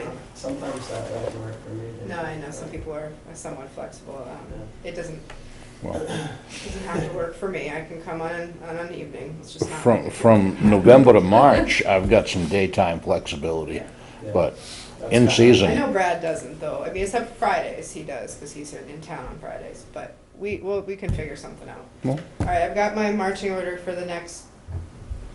I'll talk to Heinz in the morning and see when we can get those boards back in, okay, and go from there. perfect. We need a hand. I'll let you know. All right. Yeah, I'm very willing to do that if need I be. appreciate that. I move to adjourn the meeting. I Second. second it. All those in favor? Aye. Aye. Great. No argument on that one, is there ever? I'm sorry, Ernie, we didn't quite beat your, Well, you could have probably left early if you wanted to. No, I couldn't,